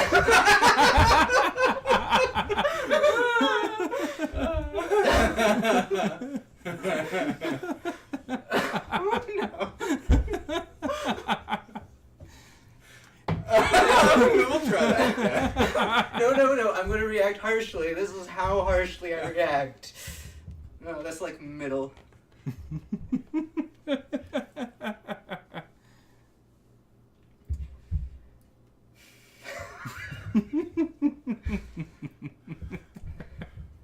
Okay, so take into consideration he's much bigger than me. And he's also magical. I don't know how he's much. magical, because I didn't see him do the dispel. I don't think. You were on the deck. Oh, I was on the deck. So Yeah, you know watched that. him turn, just swing his turn hand in a all circle, and then all of the webs just like crumble away. So you would have seen that. But Okay, you so don't know yeah. how much. You also know that Morbidia had obtained a scroll from him, because Oh, you were yes. there for that as well. You don't know what he's capable of, but you know he's capable of something. Yes. He's also got size and strength to boot. So Geary Heel is terrifying. consider your actions carefully. It's all I want to advise. As you're like, I've already put myself in the hole. Just keep digging. Just keep digging. So, what are you gonna do? Alright, I'm going to go down and I will grab things, but I'll continue grabbing the smallest things. I am petty, but I also fear this person. Justifiably so. Alrighty.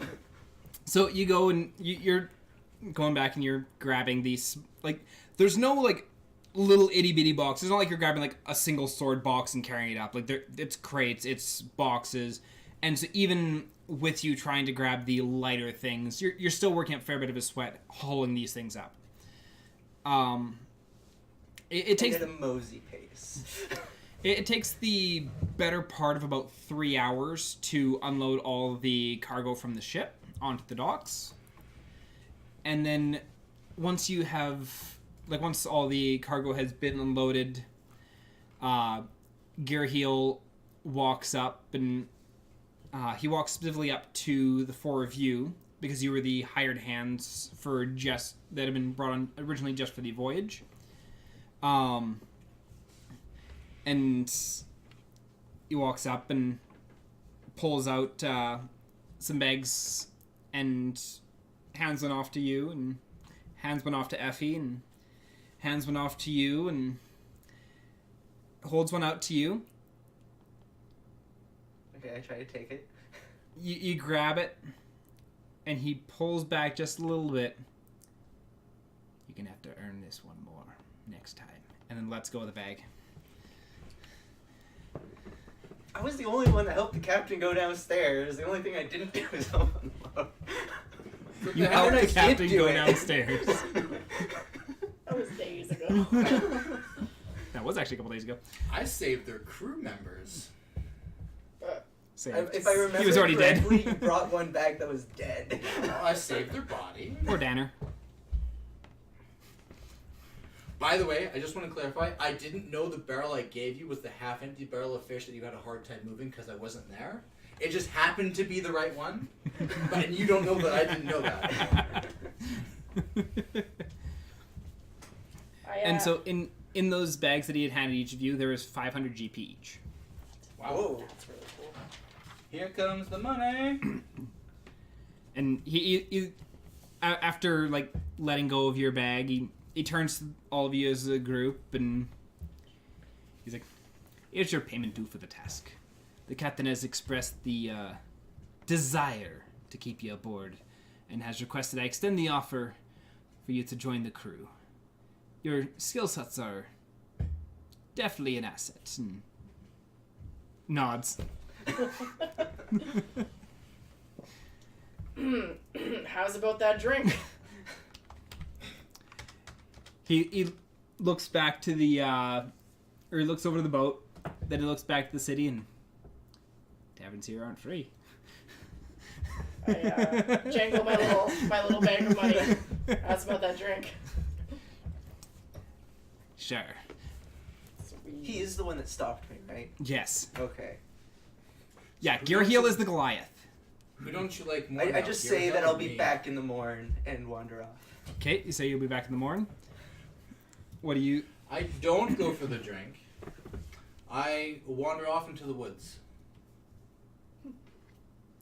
Okay. You're going to be... You'd have to make your way through the entire city and then out through the wall of the city in order to get to the woods. Okay? So you're heading off to the woods? Yep. Okay. So you venture, and it takes you over an hour to walk through the city to get to the outer border to be able to head out into the woods. Mm-hmm. I'm looking for the closest tavern.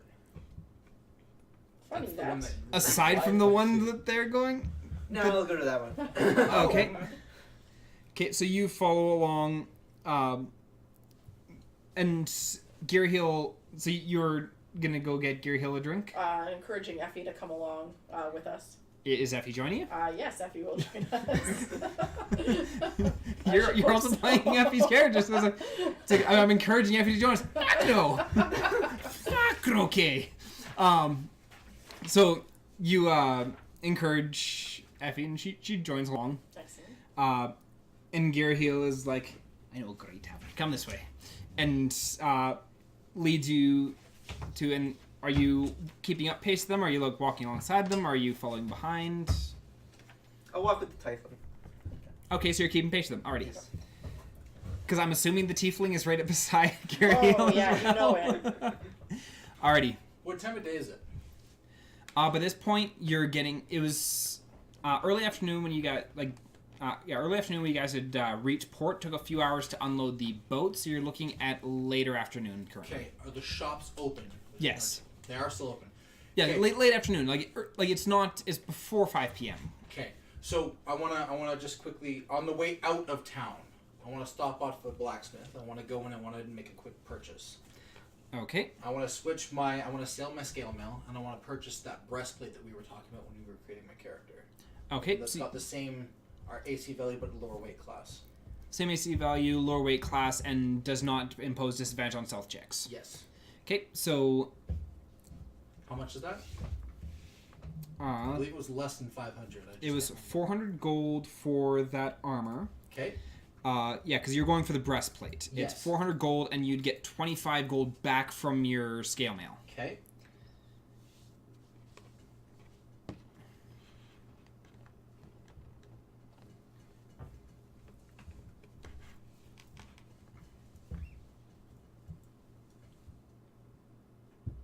And then after that, you're heading out into the woods. Yep. Okay, so you got your new breastplate, and you go venturing out into the woods. As you are brought to this tavern, the tavern itself, right outside the front window, is this large, gnarled, rusted anchor propped up against this big boulder. And on the wooden signpost above the door is the name of the tavern, which is the Rusty Anchor. And so you step inside, and it is actually a fairly large tavern, which from the outside you weren't really expecting, because it looked like the building next to it was like a completely different storefront, and there was a door to the far end of that. But you step through, and you realize that the Rusted Anchor actually encompasses this building and the building next to it, and just has a couple doorways leading into the next area. Nice, go wide. And you do hear some music playing in the background. There's a couple of musicians up on this little podium off to the corner, and one of them has a harp, and the other one is playing on a lute, and they're just strumming away. And behind the bar, you see a half-orc, just big barrels of mead just stacked up behind him and just pouring into large metal tankards and handing out the drinks. What race is the barkeeper? He's half-orc. Half-orc. Okay, not human. Or surface elf. Or dragonkin at this point. Yeah, I might be pissed off. I approach the barkeep, and I ask him if dueling is legal in these parts. And so you're asking if dueling is legal.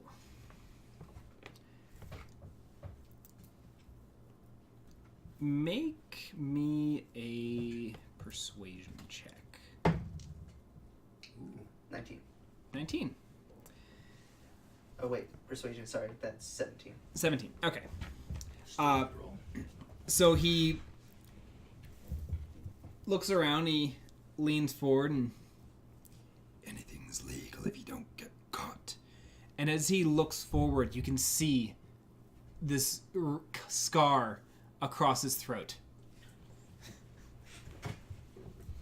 I lean in. I go, that sounds like my type of activity. Where would one find? And he looks around a little bit again, and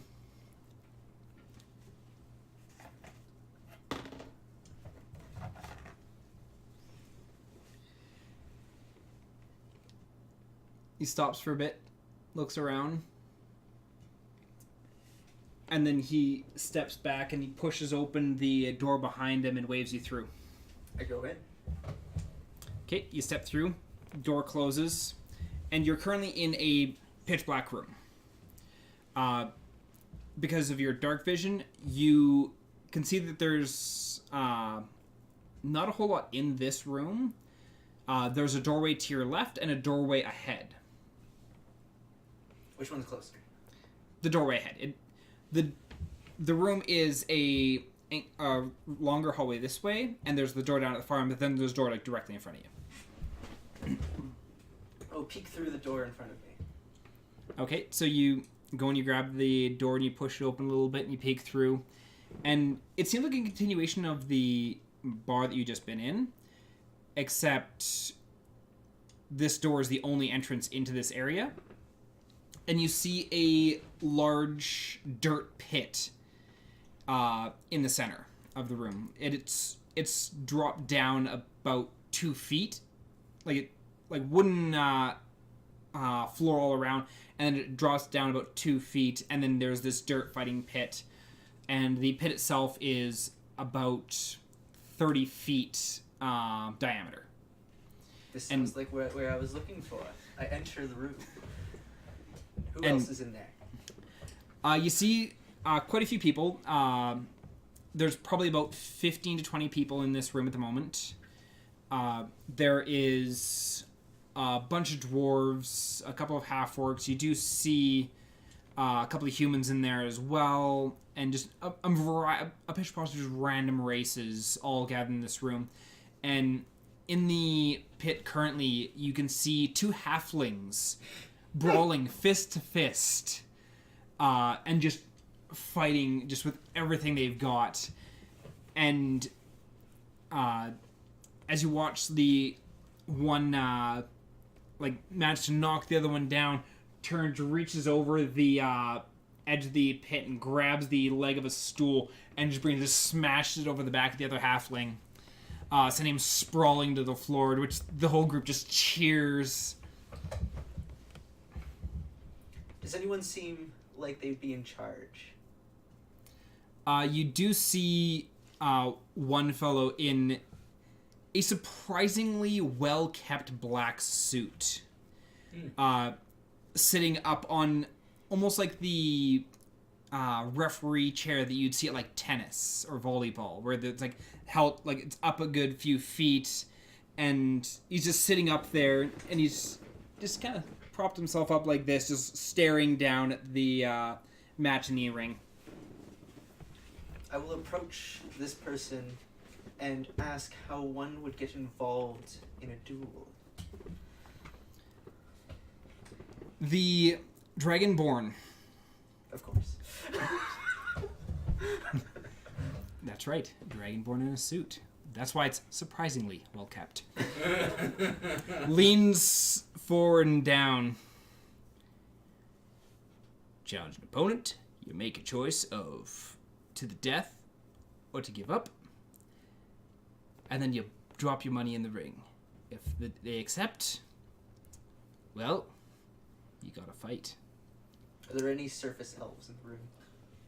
There are currently no elves in the room aside from the drow, and there is a half elf in the room, and he's off to one corner. What is the half elf carrying? Or like, what can I see? Like, do they have any weapons on? They're currently wearing a long robe. Ooh, robe. The robe itself is red in color and has white and golden decorations that are all over on the robe itself. I walk up to the half elf and ask him if he comes here often. I could say that. I've been here a few weeks.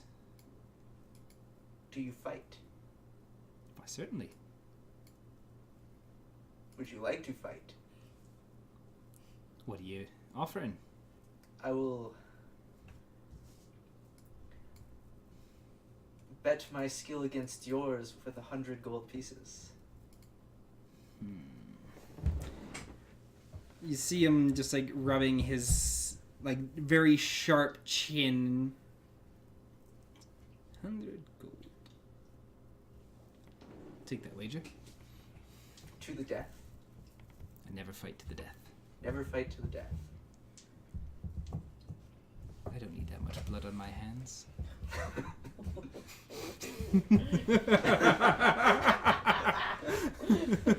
Very well. To the surrender. I look forward to receiving your surrender.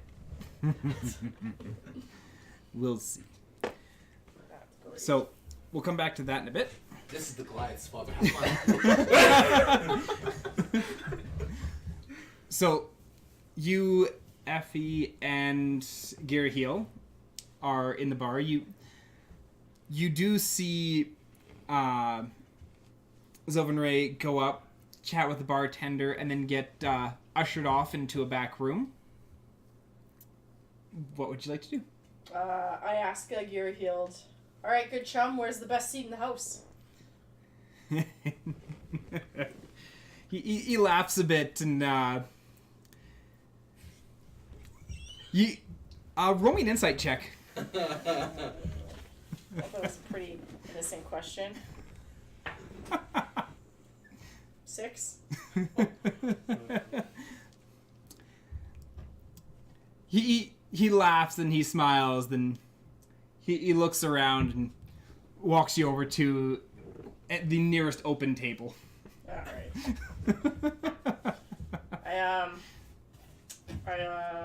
I sit down. Effie sits down. Yeah, he grabs a seat and plunks himself down and reaches out. Like, he sits down and then reaches out and grabs the two other chairs and slides them back from the table for you and Effie. Oh, what a kind sir. Tavern wench, around for my friends, please. And a very slender elf girl comes hurrying on up. And, yes, what would you like? 2 tankards of ale for each of us, please. And I slide some gold upon the table. Okay, she takes the 1 gold piece for the drinks and be right back. And she hurries off, and after a couple minutes, she returns with this tray of drinks and sets a couple down in front of each of you. Okay. And you're indulging in your booze. I'm gonna slam back my 2 tankards and say... Roll me a Constitution check. What did you think was gonna happen? 4. Oh gosh, what did you think was gonna happen? Alrighty, so you pound back the first tankard, you set it down, you grab the second one, you down that one. And then you down your head. And you are thoroughly sloshed. Okay, I'm being summoned. Excuse me, you two. And I'm gonna try and shamble my way over to where I saw Sylvan Ray disappear. Okay.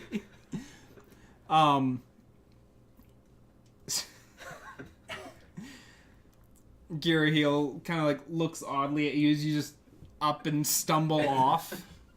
Stumble or stagger? Stumble. And looks over at Effie. She always like this? I don't know her that well, so yes, so far. She seems like a wee bit of a lush. But she's good at shooting. Can't argue with that. So you head over and you walk up and you're just going to try and go through the door? Yeah. I'm going to say, sir, I've got business in the wall. In the wall? Yeah, that's about right, though. You have no idea what's going on. So he looks at you and kind of chuckles and shakes his head and goes back to his getting drinks ready. You push on the door and the door opens up. Oh, great. Okay. You step through and the door swings closed behind you, and a couple feet ahead you see another door, and down to the left there's another door down the hallway a bit. Great. I'm going to feel my way down and... You're going to the door at the end of the hall? And the end of the hall. Okay, yeah. so you work your way down the hall, you push on that door, and it is currently locked. Oh, I'm going to knock. No response. Hello? Still no response. I'm going to try the door really hard. The door is locked. I'm going to go the other door. Okay, you go back to the other door and you push it open and you enter the same room that Zelkanea had earlier. You see the fighting pit in the center of the room. God. Alright. Are the halflings still going at it at this point? No, the halflings have been cleared out of the ring, as has the debris of the stool. So currently there is no one in the fighting pit. But you can see like little splatters of blood in the pit. Roll me an intelligence check. I had a feeling. 15? 15? You are aware that this is not necessarily the most legal thing, but at the same time you know that it's not an uncommon thing. Okay. I'm, from the door that I'm at, could I theoretically stumble into the middle of the ring? Or is it blocked off and... There is a 2-foot drop into the ring. Well, how much falling damage would I take from a 2-foot drop? Well, it's only sand at the bottom, so I'd imagine not that much unless you fell real clumsily. Roll, like you were drunk. Roll me an so you're just gonna are you intentionally trying to get into the middle of the pit? Yeah, like I think like, oh man, what's all this about? I'm gonna go forth and get some answers. So I'm trying to get notice there. her heading towards... Roll me a perception check. Natural 20. You absolutely notice her Have a as she hard steps time through the to. door because she like pushes the door open, Do but I not also like assume I delicately, notice just like slam. Great. I also assume I noticed she's drunk with a natural 20. Yes, you are very It's hard you not to recognize notice the you're stumbling. I was like, I've seen this before. Oh, yeah. As soon as she starts heading towards the arena, I put myself in the way of her getting in the arena, and I go, Tifling, my friend, you're not in shape to be in the arena right now. Fiddlesticks! I go where I want to go, and I try and stumble forward a little more. I try to make her sit down. Strength. So roll me either athletics or acrobatics, your choice. 15. 14. Oof. Okay, so you like no, and you try and push through, and someone just grabs, sets you down at the chair. Alright. What are you doing here? I have a half elf to not kill. Be right back. Alright. Alrighty, I'll be back to the fighting pit in a little bit. You got yourself some new armor, then you're going for a jaunt in the woods. What are you Yes. doing in the woods? I wanted to go for a stroll because, according to what I was told, the information I had, I'm not going to be on land for a little while. And it seems like we're going up for a fight. So I wanted to go and see if I could do some hunting, sleep under a tree, get some sun, get some leaves, maybe find a fight. A little bit to Azale, Get away from the water. And away from loud people who just drink all the time. Alrighty, so you go and roll me a survival check. 15. 15? Okay. So during your escapades out, you do end up finding some various materials. Like you said you were looking for some food, like to hunt. You end up setting up your traps, or your trap, and took out your hand crossbow and were done a little bit of scouting.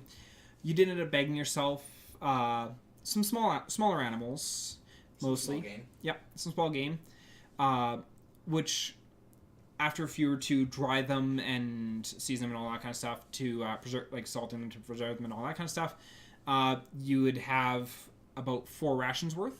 I'd eat half and store the other 2 rations. Okay. So you have 2 rations. And I saw that grumpy face and I was saying salting the meat. Oh, I wanted to eat them. At least half of it. Well, yeah, like you could eat some of the meat like right then and there, Yes. but if you want to preserve some of it, you could have, from what you caught, you could get up to 4 rations. Yes. But you're consuming 2 of them. Yes. Okay. So I you didn't know you could give me 4 rations worth of food. If you were only going to give me 1 or 2, I'm like, screw that, I'm just going to eat them.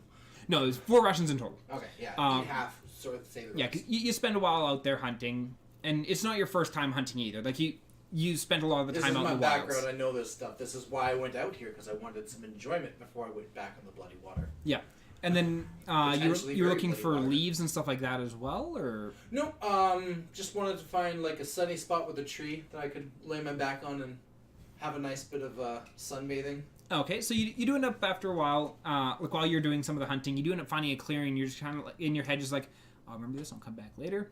And you went around, you did some hunting, and then once you had gotten your food, you headed over and you end up kind of settling down and just relaxing in there for a while. You did your sunbathing, Eat my meat. ate your meat. There are little bits of blood in the grass. I would trim it. Shreds are it, right? It's my. Exactly. Okay, so there's shavings of bloody grass. Okay. Either way, there's blood in the grass. Was there anything else that you were looking to do? No, I'd lay out my bedroll and I'd want to sleep out there for the night. Okay, so you're crashing there for the night, and you do remember from listening to the captain and talking with the tour that we'd be heading out, or they'd be heading out in the morn. So, and then even also announcing it once again to the crew that we were going to be leaving again in the morn. So. Yeah. You knew that you'd have to be up at some point earlier to be able to make it away. A reasonable hour to get my butt back through the hour-long jaunt through town to get to the ship to help load it and get gone. Yeah. Okay, so You spend your afternoon, your evening, and your night out in the woods. Nice, peaceful, relaxing. And you're just sleeping out in the woods? Yep. Okay. You have a very relaxing night. Nothing ends up disturbing your sleep. So disappointing. Half the reason to sleep out in the woods isn't because you want to sleep. What can I find in the woods? No, the night went by very uneventful. Okay. Because of your experience with like being like out in the woods and all that kind of stuff in general, you do kind of figure that you'd have to head out a fair ways away from here to encounter any large game. Yeah. I wasn't after the large game, I was after the Highlanders. But alas, you had unfortunately you had a nice night. Darn. Alrighty. So after having set Morbidia down drunkenly in her chair, you're dropping your Yes, I will cast challenge. false life on myself first and then drop the gold as I was instructed. Okay, and false life gives you 4 plus, that was 1, so 5. okay.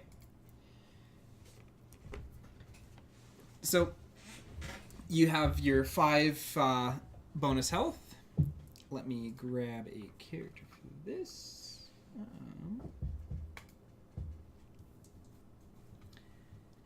Alrighty. So the elf, or the half elf, sees you drop your money in and smiles and walks forward and clip, clip, clip, and then pulls the robe aside, folds it in half, and then sets it on a chair.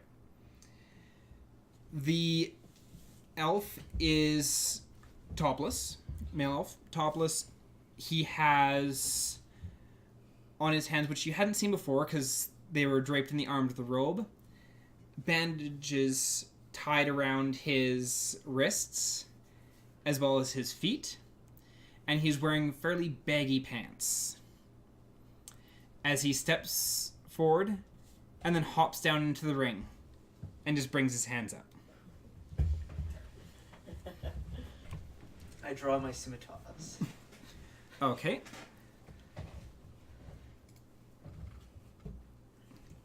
Alright, so... Actually, that is not the character I need. This is a monk, right? You don't know. Some form of Monks are brawler. the ones that punch. I'm just thinking class-wise. Like, monks are the ones Monk, that don't use magic. ninja, anything else that uses their fists. You don't know. Well, I'm not saying I know. I'm just trying to think class-wise. Like, Yeah. A monk would be the easiest assumption as with the information you have at this point. But there are other things that could do Oh, it, yeah. but- Oh, yeah. Absolutely. There's many a thing that could... everyone has unarmed combat. yeah, anyone can punch. Unless you don't have arms. Poor Stubbs. Alrighty. So, roll for initiative. 19. Nice. Okay. So this half elf is currently standing in front of you, arms up. What would you like to do? I'm going to charge him and cast Inflict Wounds. Okay. Inflict wounds was a touch. Yes. I was expecting a dong.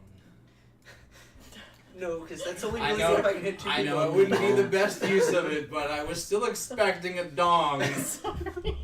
I'm sure he has one. And like that, we broke Mel. Good job. I try. Alrighty, actually, what we're gonna before we engage in the combat, though, we are actually gonna take a quick break.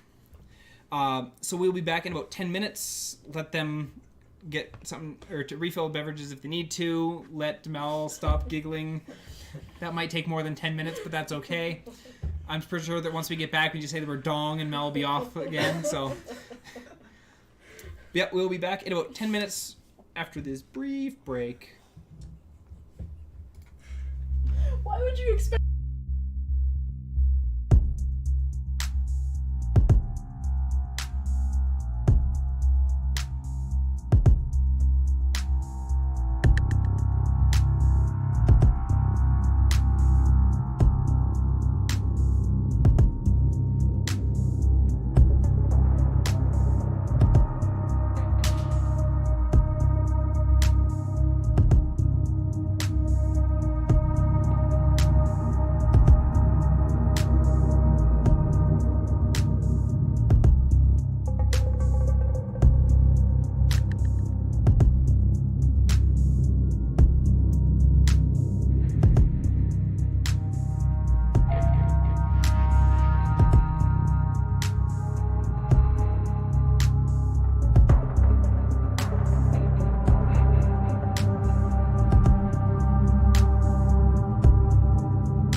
Alrighty, and we are back. We ate all the things. Ate all the things, drank all the things. Ha-ha! Miss Wolffinger's well into drinking all the things. Glug glug. Alrighty. Now that we are back, we'd had Zelkanea challenge a half-elf to combat in the ring. And you hopped in. The half-elf had taken off the ornate robe they'd been wearing, tossing it aside, hopping in and raising their fist to fight you. And so we are... And you were running forward to use Inflict Wounds? Yes. Alrighty. So, give it a roll. See if you hit. Oh, No.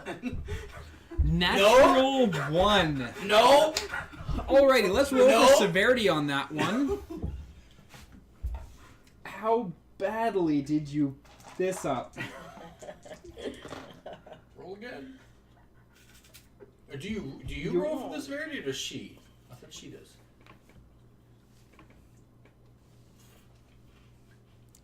I rolled it, but if you want to roll your own severity, you can. How do you roll severity? Your percentiles. Oh, the percent. Right. Okay. So both your d10s. So you'll also want that one. Yep, roll them both. 36. You would have liked mine better. I'm sorry. And mine was an 84. So you run forward, and as you reach out, trying to hit them to inflict wounds, you end up tripping a little bit. And I want you to roll the damage for your inflict wounds. Do you need any extra die? Yes, I need the D10. Where's my D10? This is my D10.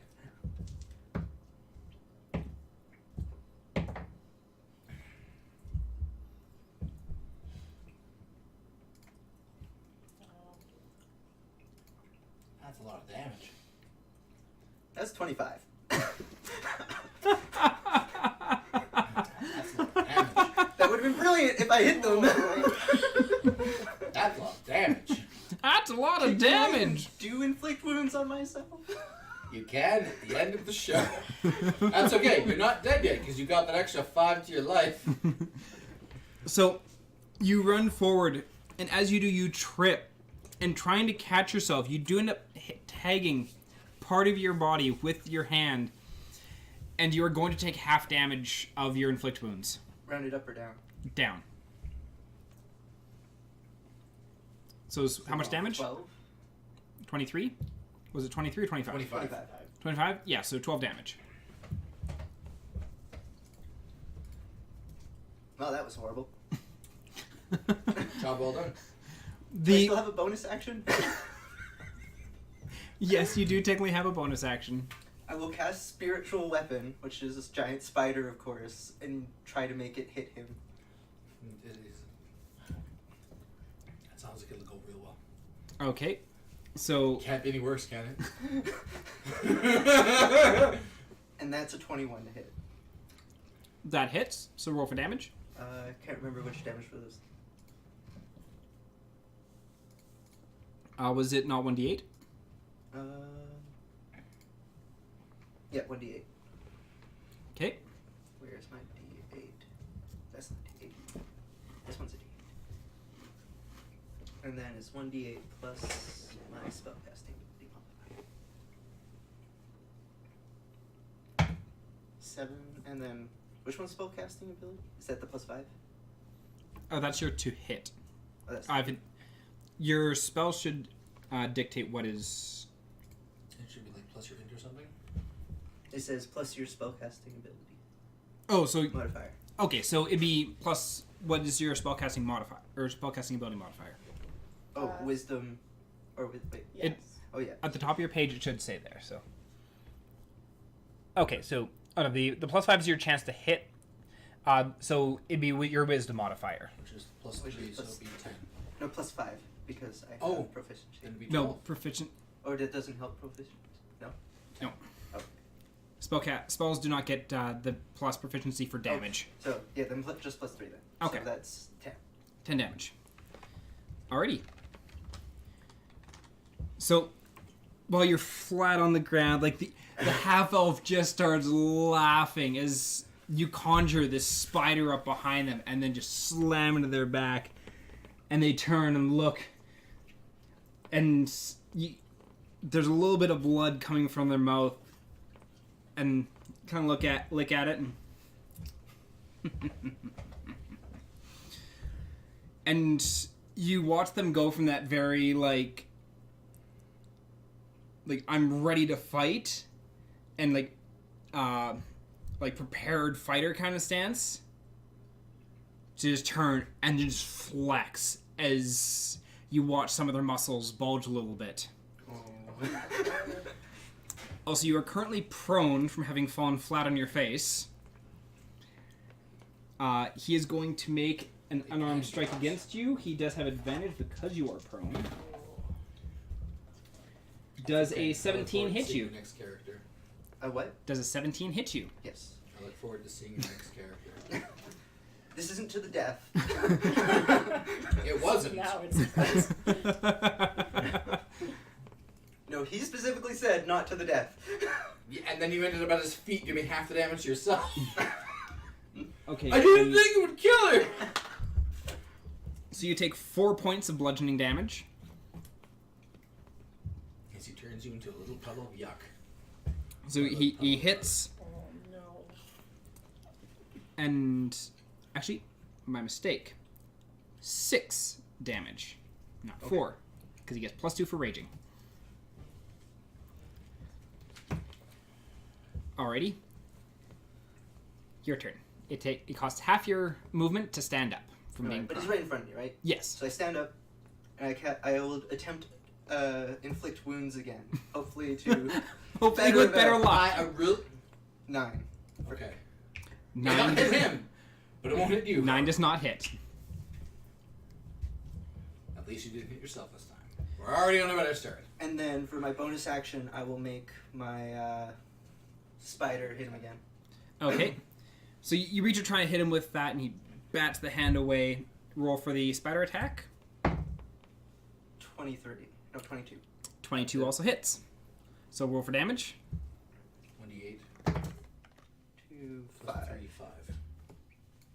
So 5 damage. Yes. Okay. So he hits, or he takes another hit from the spider, and he looks back.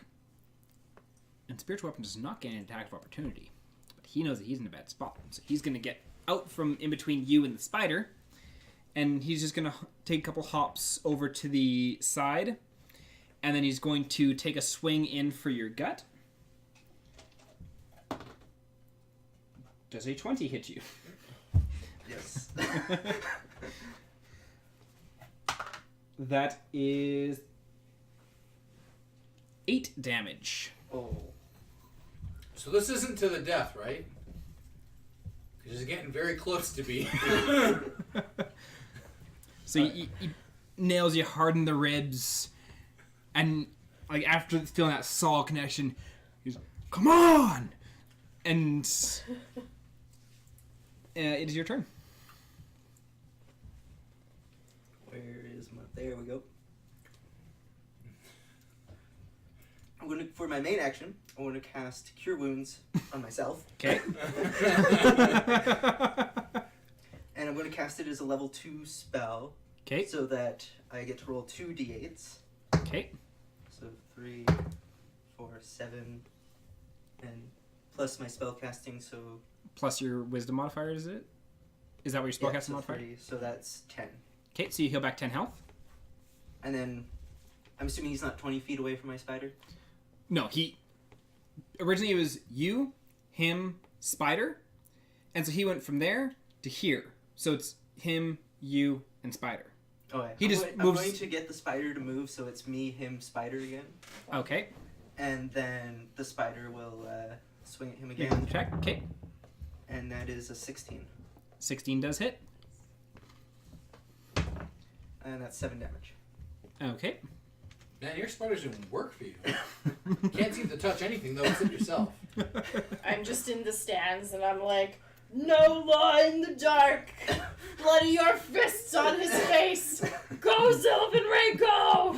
Drunkenly cheering for my friend. Okay. So he looks back, sees the spider after having taken another hit, and takes a couple hops to the side, and he is going to recklessly attack you. And that's going to be another hit, because that was a 16 roll, so that puts him up to 19 to hit. So he is going to, once again, take a good hard punching at your ribs. And that is another 8 damage. Good thing you healed. There went most of the healing. Yep.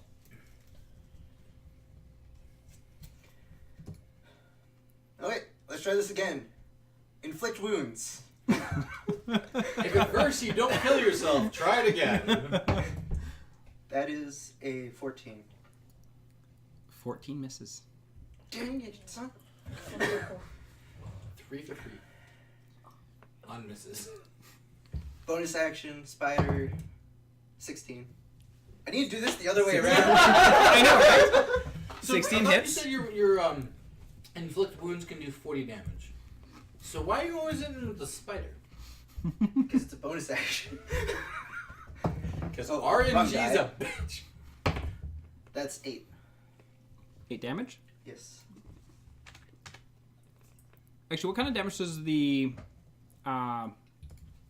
magic weapon do? Wrong one.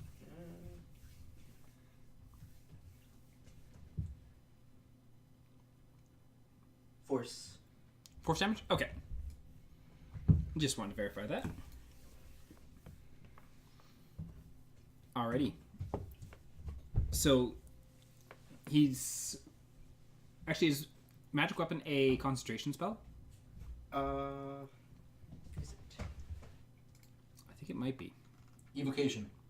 That, I need to know whether it's concentration. No, not concentration. We figured out that last time because the spider was still there even though I wasn't concentrating on it. But it's not a concentration. I just double checked. But we did realize that last time too. Okay.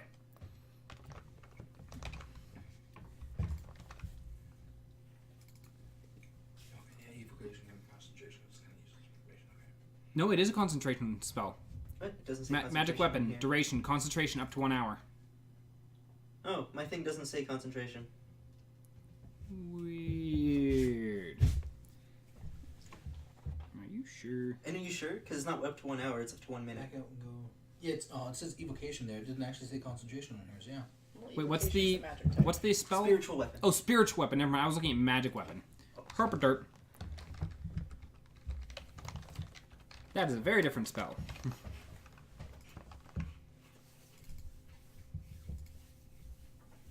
Oh yeah, duration 1 minute. It's doing work for you, though. Oh, that it is. He hasn't fallen down It's yet. doing work for you. No, he has not fallen down yet. Alrighty. So he's going to make Low roll. Come on. Natural 1. 2 natural ones in one fight. Let's go. You could really use it. does a 16 hit you? I have 16. So yes, it hits you. Meets it, beats it. So he's going to, once again, wind up and take a good hard sock at your ribs. That is 7 damage. Are you sure about that? Yeah, I'm down. You're down? Yeah. So he takes that one last sock right to your ribs. And you stagger there for a moment. And then just drop to the ground. And he just raised his hands. Yeah! He had 2 health, by the way. anything hit him, he would have been dead. Anything. You did hit him. You hit him 3 times. If anything else. If you hadn't hit yourself with the fucking... Like, if you hadn't nat 1 on your first touch, you'd have beat him. Here's the answer to my ow. He had 32 health, as was his max. And you dealt 30 damage to him. Boo. Unfair. Reroll. You rolled. Hey, you rolled those. Undo the live stream for the last 5 minutes. All right. And you lost. As you're laying there, like your vision like fades in and out a little bit as the Dragonborn hops off his chair, stepping into the ring, and he just kind of slides his toes underneath your side and flips you over onto your back, and then reaches down, just places his hands on your chest, and you just feel a little bit of a surge of health as he brings you back up to 2 hit points.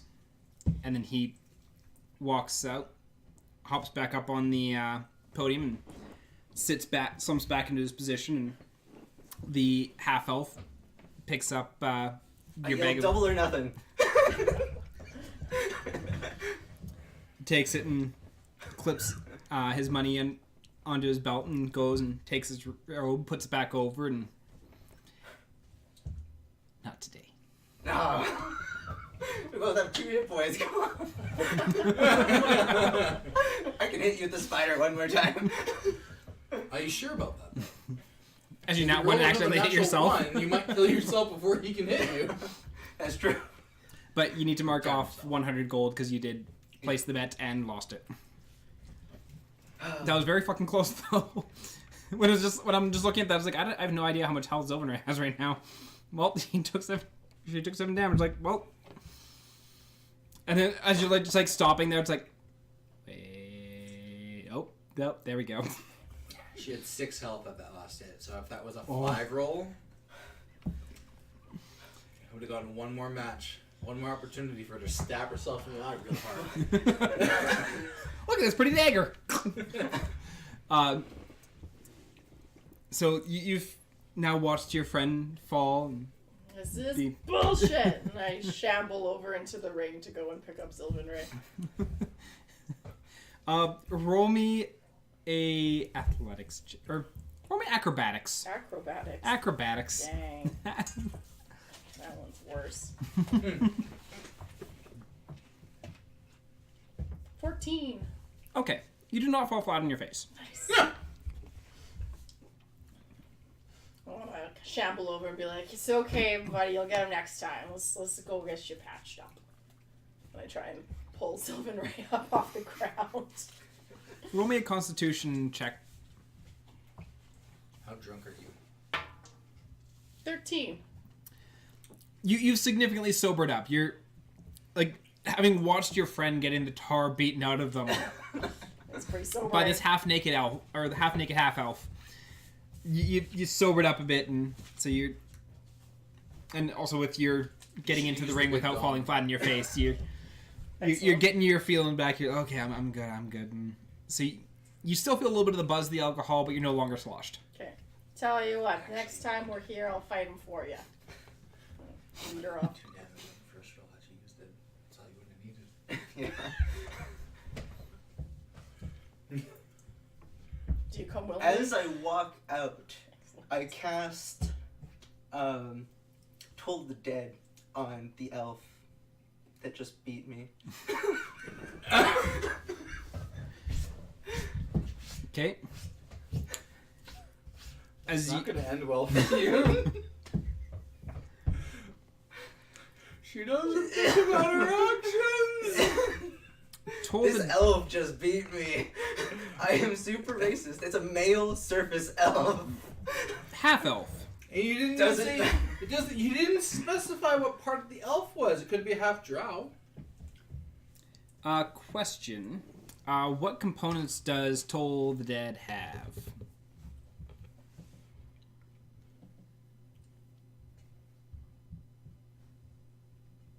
Toll the Dead. So 60 feet radius, instant 1d8 or 1d12 damage. I need to know wisdom- verbal, somatic, material. Oh, that's what you. Yeah, what components? Verbal and S. was- Somatic. Somatic. So verbal and like hand motions.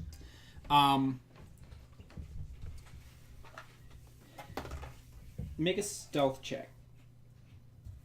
Come on. Or actually, sleight of hand. It'll be the same roll, but 13. 13. So, and how does that?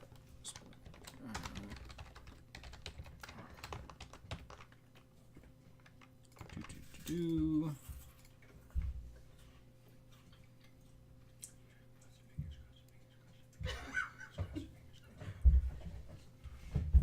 Next action. Run like hell. Run faster, move faster. And Toll the Bell or Toll the Dead is a cantrip, correct? Yes. Is a what, sorry? Cantrip. The most basic of spells. So you say the words, you make the hand motion, you can feel the magical energy well up, and then vanish. Shot down. I do it again.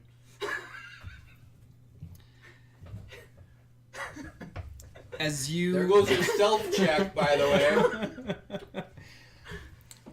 As Man, you're at a 2. Sorry.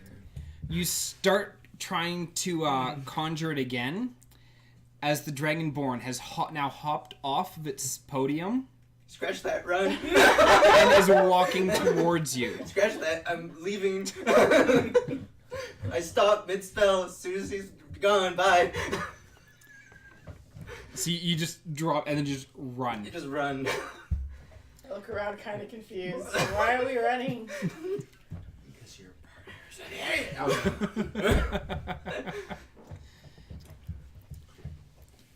You're not the first person this Dragonborn has watched try and kill the opponent after Probably someone not. lost. I didn't say it was a smart move, but it was the move I was making. Yep. If they weren't an elf, I would have probably let it go, but...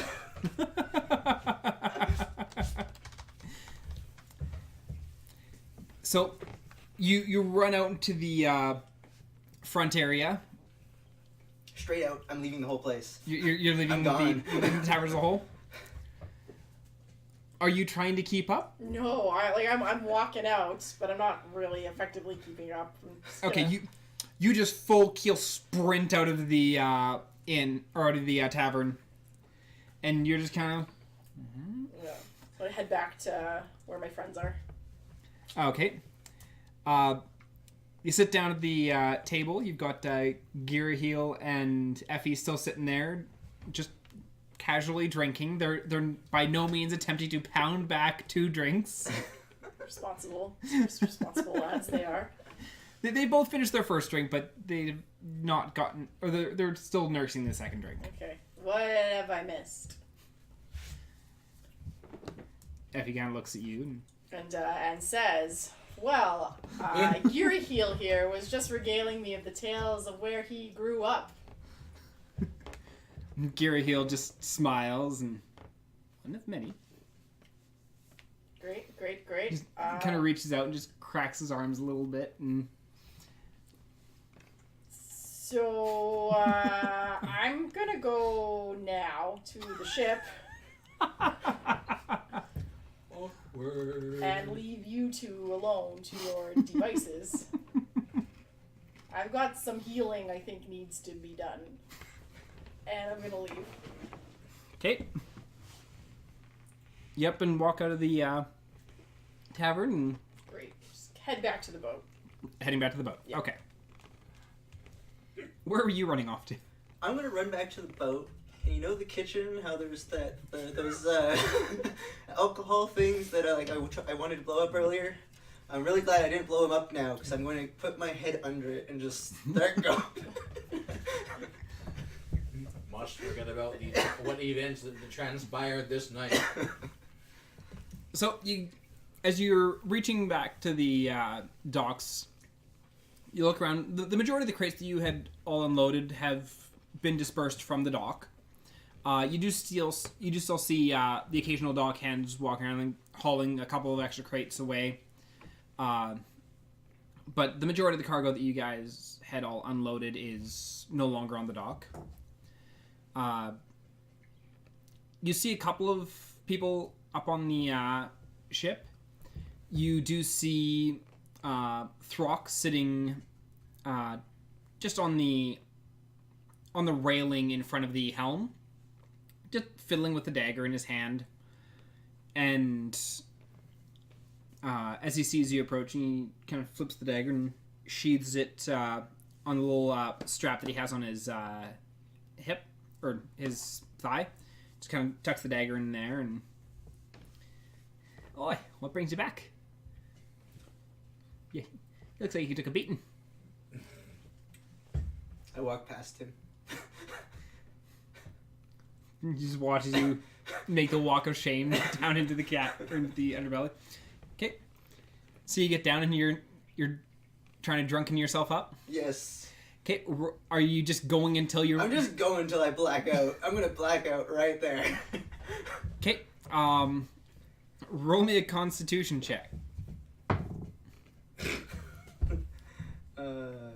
Constitution is 6. It does not take long before you black out. Between your injuries and the number of blows that you took, you start drinking and your body's just like, we need this now. And you get like a few good gulps and you kind of, it clicks off as you like drop to the ground. Morbidia, you... I like to think that I have some insight as to where Zelkanea is going, and I make my way to said kitchens. Okay, well, you get to the ship. You see Throckmarl sitting up on the... I was like...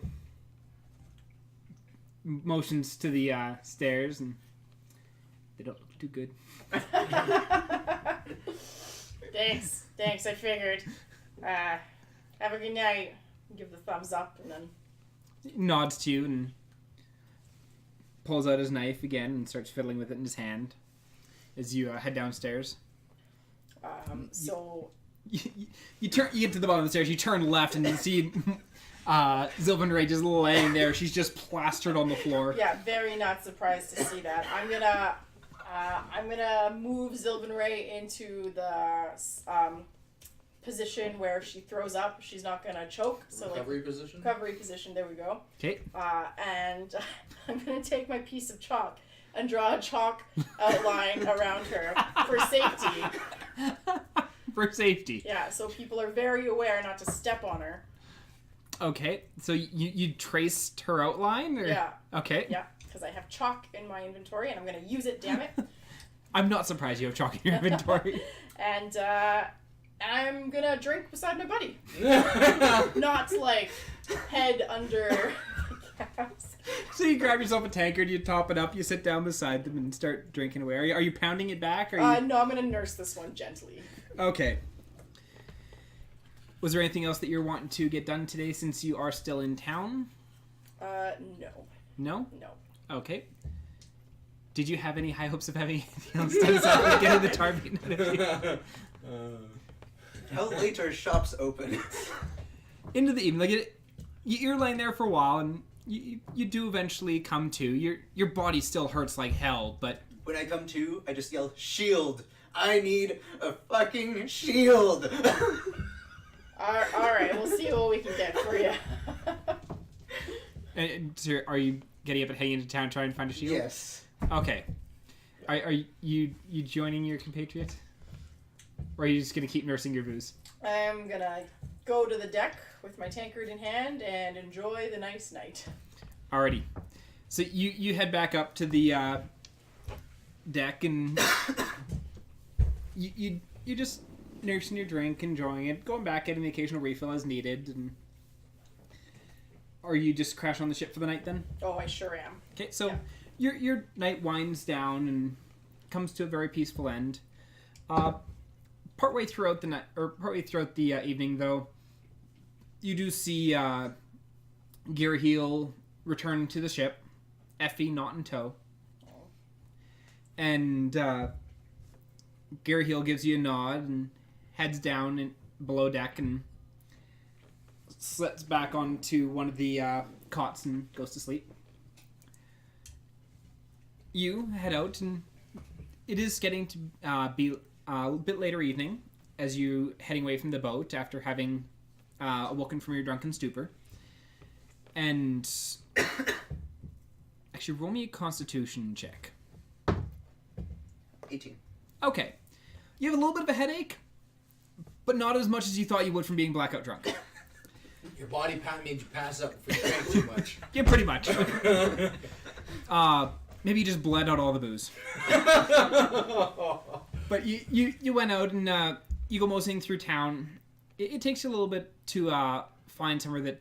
But you do eventually end up finding a place that's selling just some basic armor and stuff like that. Relatively nearby where the docks are. You're not making very good time. You kind of beat the tar out of it.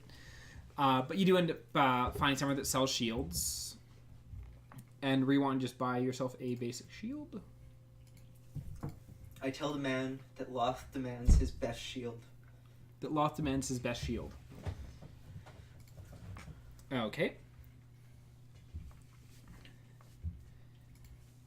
He goes into the back and rummages around. He brings out a shield that's has the... It's a very polished shield. Kind of like a... Would it be a kite shield? Like, it's not a colossal... kite shields are the stupid long Kites tall are ones. stupid huge, yeah. Yeah. No, those are tower shields. Kite shields can be stupid long, but usually they're just in the form of a kite. Oh, yeah, that's right. Tower shields is what I was picturing. Yes, No, he brings out a kite shield, so it's about yay wide and about 3 feet tall. So it's still a heftier shield, but it looks durable. And the front plating on is actually metal as opposed to being wood like some of the other shields that he had up, where it's like wood with like metal rimming.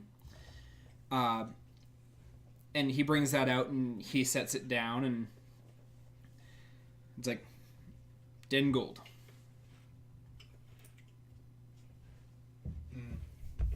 Yes. I throw 10 gold on the counter. I assume there's a counter. Yes. On the counter, grab the shield, and be like, you have gained Loth's favor, and walk out. Okay, so you now have a shield. Shield, if you have it equipped, gives you +2 AC. Okay.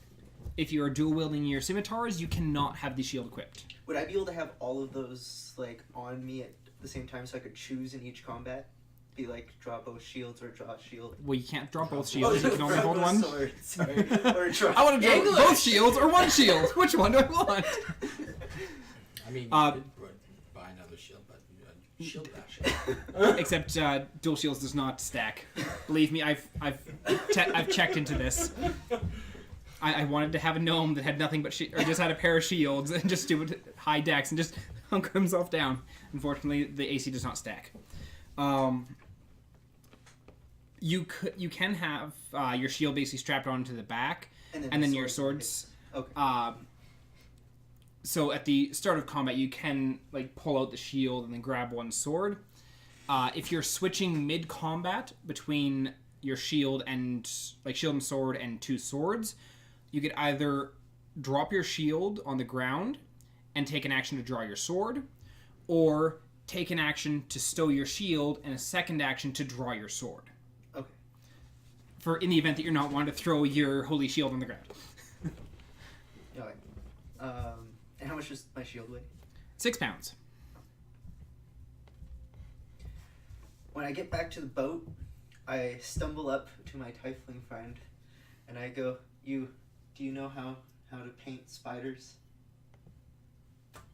Yes. I hand her the shield really weakly, because I still only have 2 hit points, and go, Yup. This shield needs a spider. And then I stumble down, find my fancy pillow, and start my meditation for the night. Okay, you're doing that down below deck? Yeah. Okay. Are you going to try and paint the Oh, spider on the shield? boy howdy am I ever going to paint the crap out of that shield. Okay. First question: do you have paint? I have blood. Whose blood? My blood.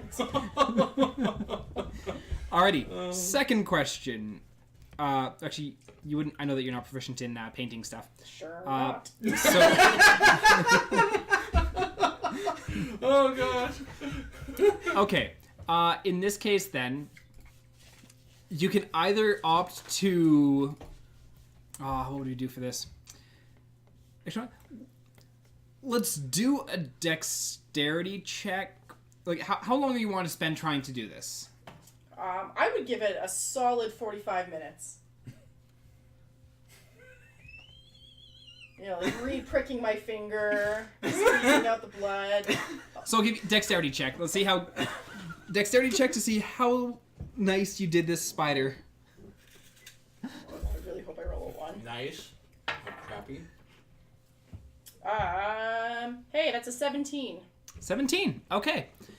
So, over the course of the 45 minutes, you're repeatedly, like, nicking your finger to squeeze out a little bit more blood and just drawing on this blood-red spider.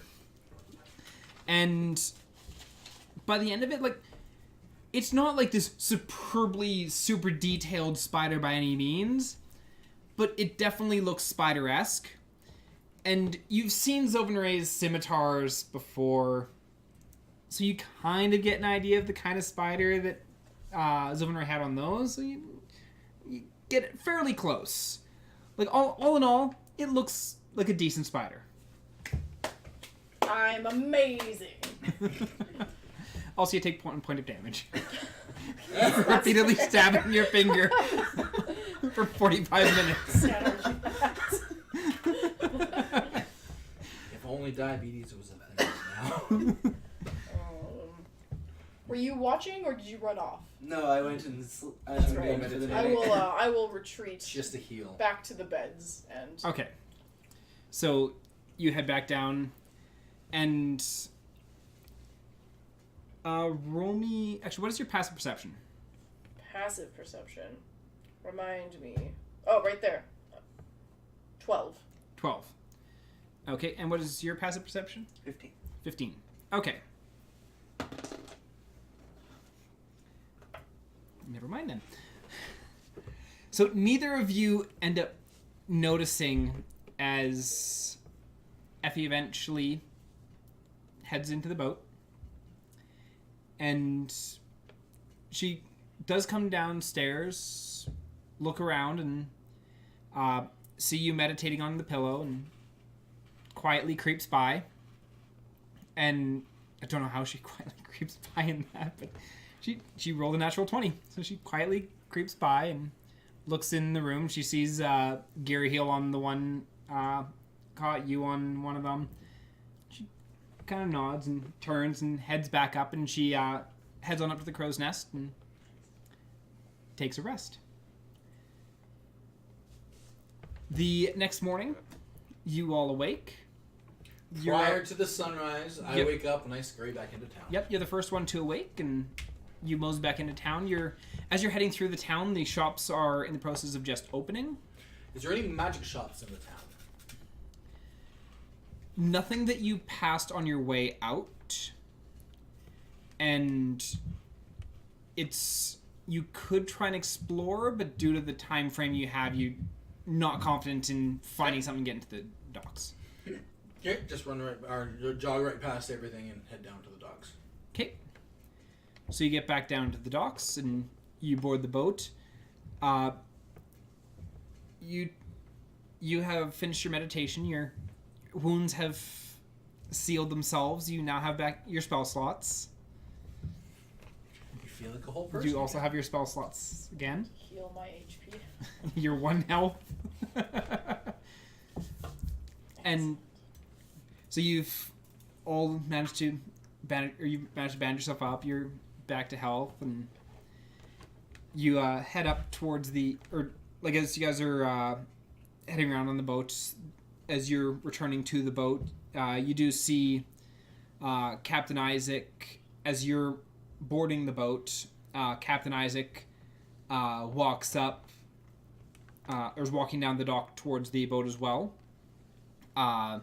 with the large turtle dockmaster in tow, and they're just chatting as they're walking along. Make me a perception check to see if you can hear. 18, so 21. 21. That definitely beats the 5. So as you are walking toward, or as you're up on the boat now, because you got out there before they did, you do hear Captain Isaac chatting with the turtle, and he's like, "If you hear any word of Dreadfoot, let me the fuck know." And Captain boards the ship. And I'm behind him? No, you were ahead of, like, Already on the you ship. got to the ship and you saw them walking down the docks. Okay. Because I'm pretty sure your passive perception is higher than 10. Because Yep. if your passive perception was not higher than 10, I'd be concerned because that means you have a negative in your wisdom modifier. Yeah. No, I have +3 to perception as well, so mine went to 15, so... Yeah. Yeah, and so the Captain Isaac boards the ship. Over the course of the next hour or so, the majority of the crew have returned to the ship as well. Is the captain on the deck? Yes. I approach the captain and I ask him, are we taking any cargo with us, captain? That'll be taken care of. No worries. At this point, you're not just hired for brute force. As he's walking around, he's checking things on the ship himself. I just want to correct that. He said that we're not just hired for brute force, or we are just hired for brute force? Okay. The grunt work of like hauling stuff in is Okay. what he is basically he was saying that because that was what you'd been hired for the first time, was haul the cargo onto the ship. The contract is different this time. Exactly. Okay. You've been hired as crew as opposed to just labor and protection. Yeah, because that was what you'd originally been hired for, was labor and protection. And you'd been paid 200 gold upon leaving Deshik. Yes, Deshik. You've been paid 200 gold upon leaving Deshik, or upon being hired on in Deshik. Yes. Which is where your original 200 gold came from. And then another 500 upon safe arrival. Yeah. And so that contract had been fulfilled, and you've been hired on. Pay had not been discussed, but no one had asked. That's fair. So, before he walks away, then I ask him, so what do our duties entail this time? What are we to expect, Captain? Simple. As he pulls open his shirt a little bit, reaches in, pulls out the scroll and holds it up and tucks it back in. The map I found. There be treasure there. And I know which treasure it is. How many days' journey are we talking, Captain? We're venturing to the Twisted Isles. And I don't... Yes, they can. So Twisted Isles is right here. And that means... You are currently here. So the expected travel is coming up through there. You're looking at about another 5 days travel. Yeah. Okay. Though much closer to shore than your previous venture. All right, Captain. We never negotiated payment upon accepting this contract. It was just kind of given to us. It depends on what we acquire at the bounty, I imagine. Absolutely. There'll be minimum payment that I'll be discussing with Girhil, depending on your actions, depending on how well you prove yourself. Bonus is granted based on what we find. All right. I'm going to walk up and slop down on deck. Up in the top by the... I told you the word, no, I forgot it. Helm? Thank you. You went up to the poop deck. Yeah, I go up to the poop deck to the same spot I was originally, and I stare across the ship, eyeing everything. Okay. After a little while, you do see, like, or is anyone else going up to the deck, or you head up to the deck? Yep. Okay. Shield in tow. To deliver it to Zelkanea. Well, I'd be under, because it's daytime, so I hide. Yeah, you'd have passed by Zelkanea both when you were going back to the beds as well as when you were leaving. Then I will leave the shield there. And I head look to the deck. and admire, and do I realize it's blood? That's the question. Roll me an investigation check. That's 12 plus 0 is 12. You're not entirely sure what this red paint was. Okay, But I you- ask her that. I go, what paint? It was painted with the paint of friendship, and I show her my swollen bloody finger. This is all I had. Realizing that it is blood, I look at my friend and I go, you have the favor of Loth. You may not be a drow, but you are a drow at spirit. I give a nod and I head up deck. I imagine you'd appreciate that gesture. There's power in blood. Alrighty, so you head up on deck. You do see Kane talking with Captain Isaac, and you see that a bunch of the crew have returned. Several of them are going around checking various parts of the ship, mainly things that they were hired to maintain. They are hired to tend to, such as Thelk going over rechecking all his cannons and all that kind of stuff. As well as you see several. What would it be? You see elementals, golems, stone golems, coming down the dock, each carrying a large crate. These golems carry the crates up, set them on the boat, turn, and leave. The golems themselves, they look like they're... there's no reason why they should be able to move. There's no...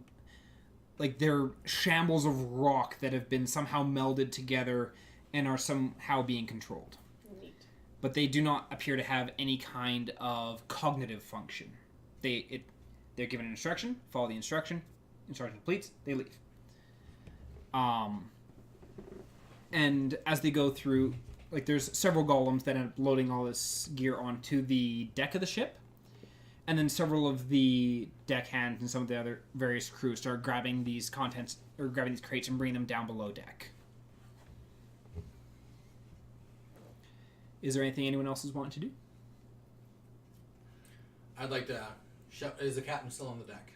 Yes. I'd like to shout out to the captain. So what's our cargo, captain? Food, weapons, and supplies. For the journey or for the arrival? Yes. Is there any specific task I can do for you before we arrive, or am I just going to be waiting for the inevitable? We both know there's going to be a fight. Yeah. Depends on what there be. And depends on how far Dreadfoot is. I'll just enjoy the ride then. After the captain finishes chatting with you, you see him walking up and inspecting each of the crates.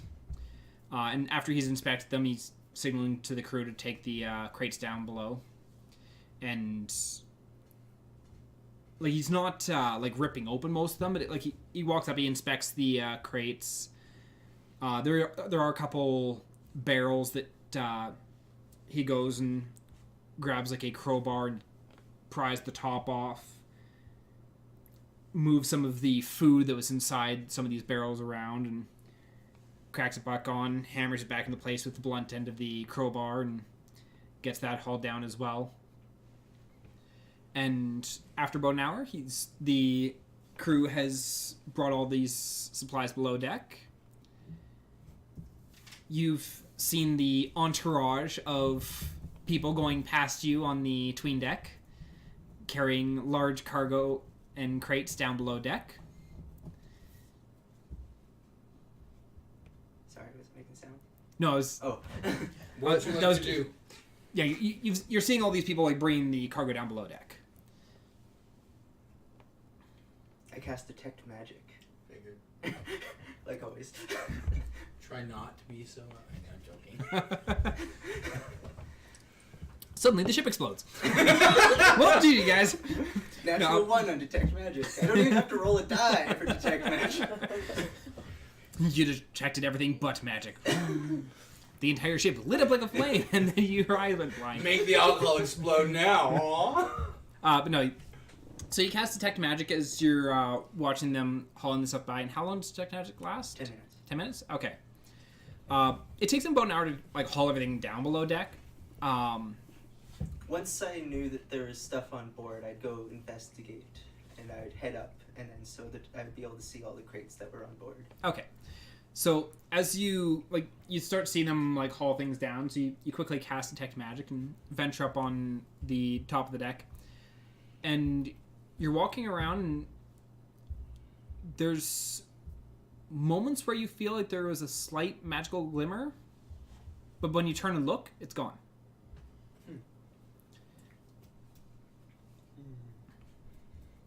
That Interesting. doesn't raise any questions. I'm thinking there's metal in those containers blocking something magic. Why do you think he was jostling around the food to see what was underneath it?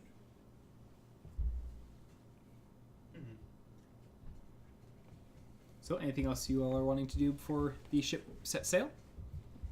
I'm just gonna take post at the front of the ship and enjoy the breeze. Alrighty.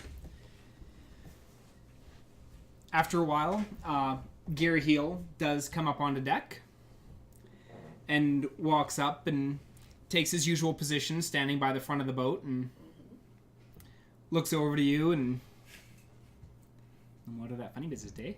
I don't know what you're talking about. No funny business here. He just smiles and just reaches over and pats you on the head. Because you're how tall? 5'4".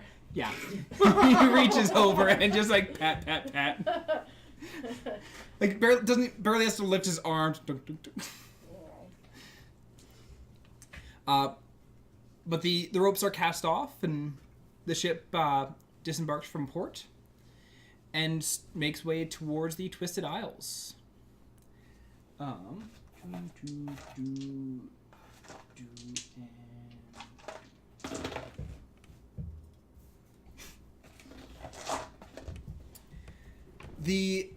Over the course of the next 5 or so days, as you're sailing from the city of Frobbish out towards the Twisted Isles, very peaceful trip. You're not encountering much of anything. As you near the Twisted Isles, though, the skies begin to darken. You can see the Twisted Isles off in the distance, and you see these rather ominous-looking clouds that are over top of the isles themselves. But as you near the Twisted Isles, the winds start picking up quickly. Wave after wave start crashing against the boat.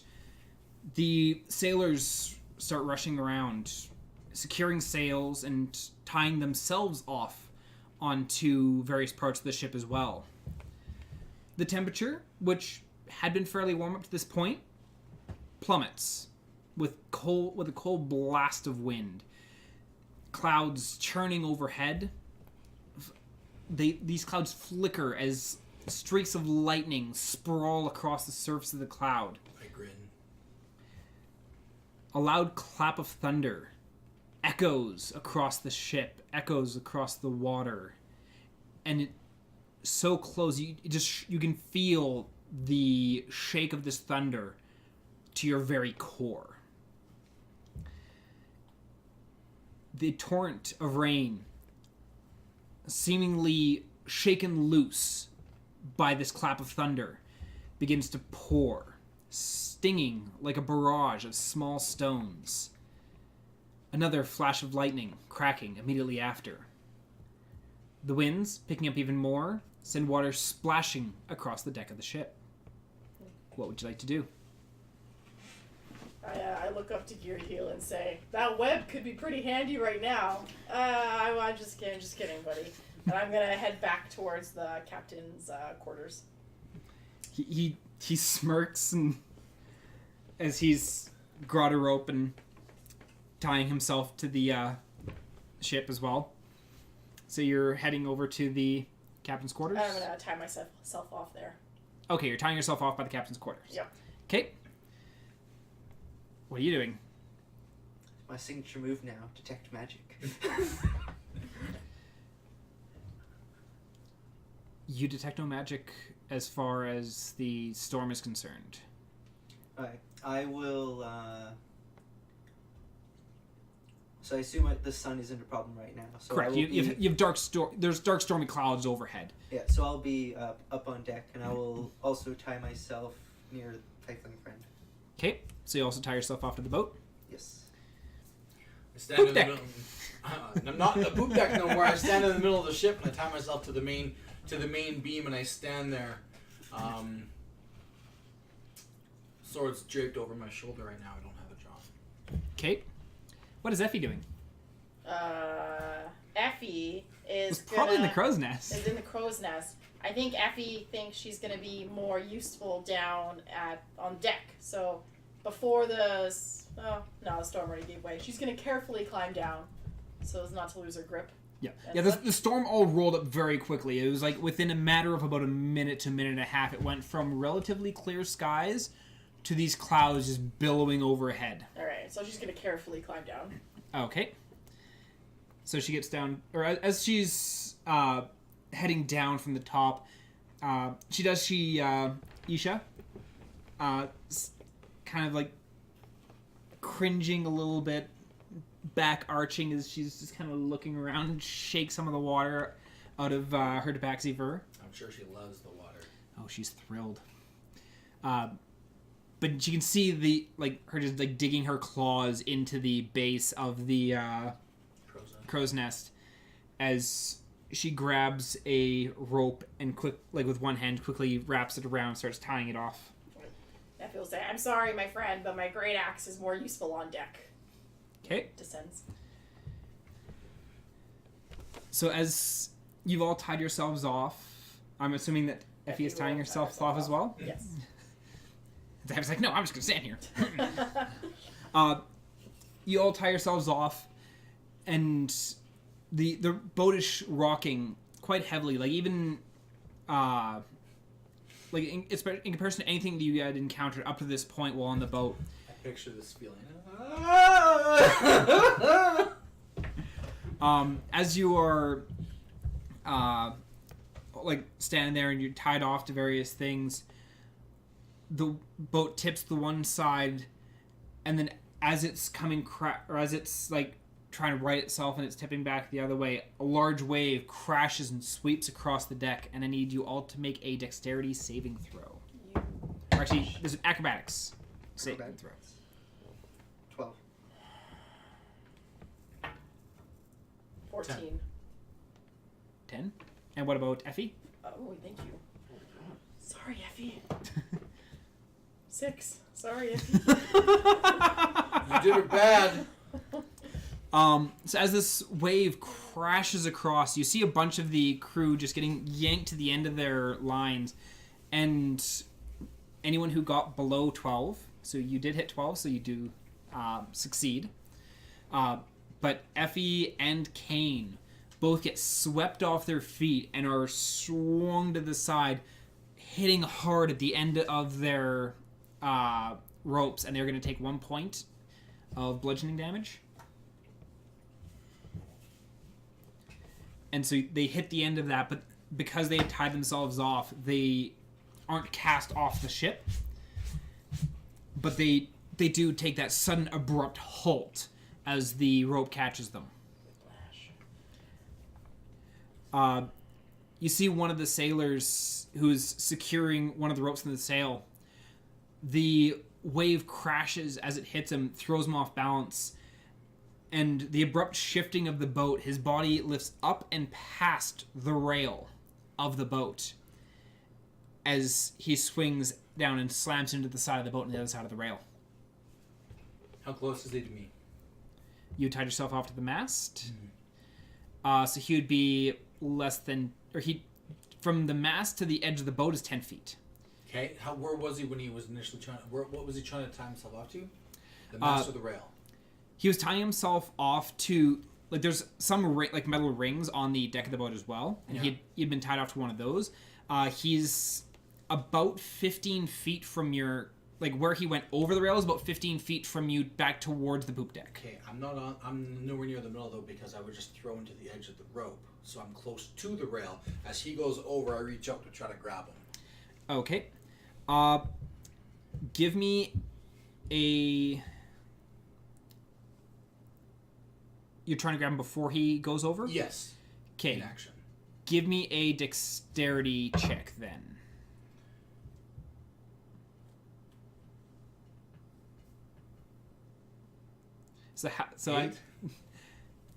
So you reach out and you feel the cloth just clip by your fingers as it goes over, and you because you are right by the edge of the boat, because you've been thrown by that same wave, you see him go wham and slam into the side of the boat hard. Can I grab the rope that's right there and try to pull him up, or is he not tied to the rope? He is tied to the rope. I begin pulling him up. Okay. Is anyone else going to do anything, or? Nope. Nope, I think I'm too far away. There's no way I'm untying myself. Okay. So, Mike, make me a... this would be an athletics, I believe. Can we just re-roll that one and get it with advantage? Nope. Aaron gets to have fun. Natural 1. Oof. So you run up and you grab onto this rope and you start pulling and pulling Oh no. and pulling, and then No, it's not that one. abruptly snap. You fall back onto the deck and you can see the end of the rope now in your hand.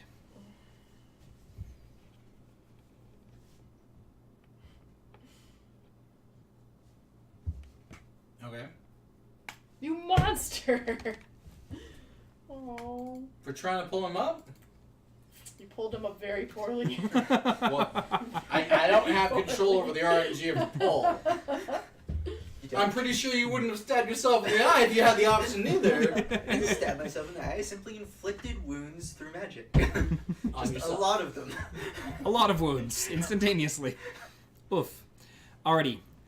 But yes, as you're pulling the rope up, just between it pulling against the rail of the boat, as well as just the force of the waves grabbing and pulling back, the rope did unfortunately give way, and poor Crickawk was lost to sea. Which one's Krigok? He was a dwarf.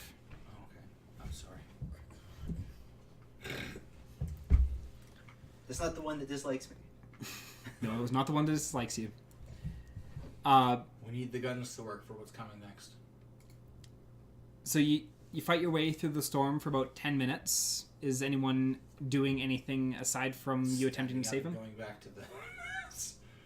Okay. Yeah, I think Effie will rewrite herself and try and secure more tightly this time. Okay. So you, like, as you're all trying to just gather yourselves up, you're heading back towards the mast and maybe shortening your rope a little bit, and as you're all preparing, like, as you're all trying to brace this, some of the sailors are trying to batten down the sail a bit, trying to brace through the storm. After about 10 minutes, as quickly as the storm had arisen, it was gone.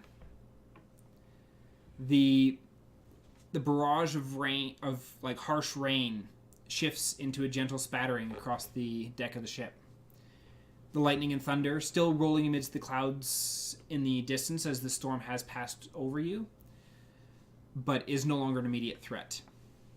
The water, still choppy from the brisk wind, but no longer creating these mountains of water being thrown at the ship. Ahead of you, you can see the jagged black cliffs of the Twisted Isles.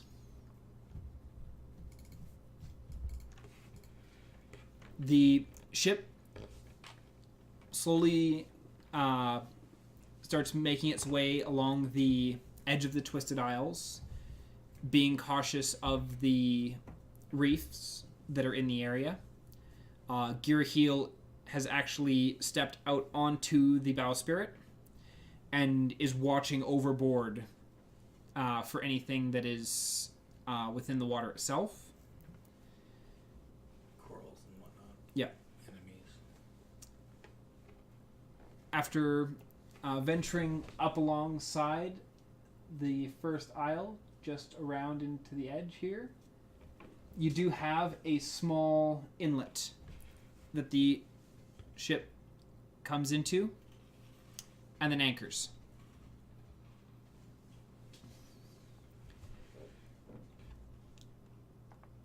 The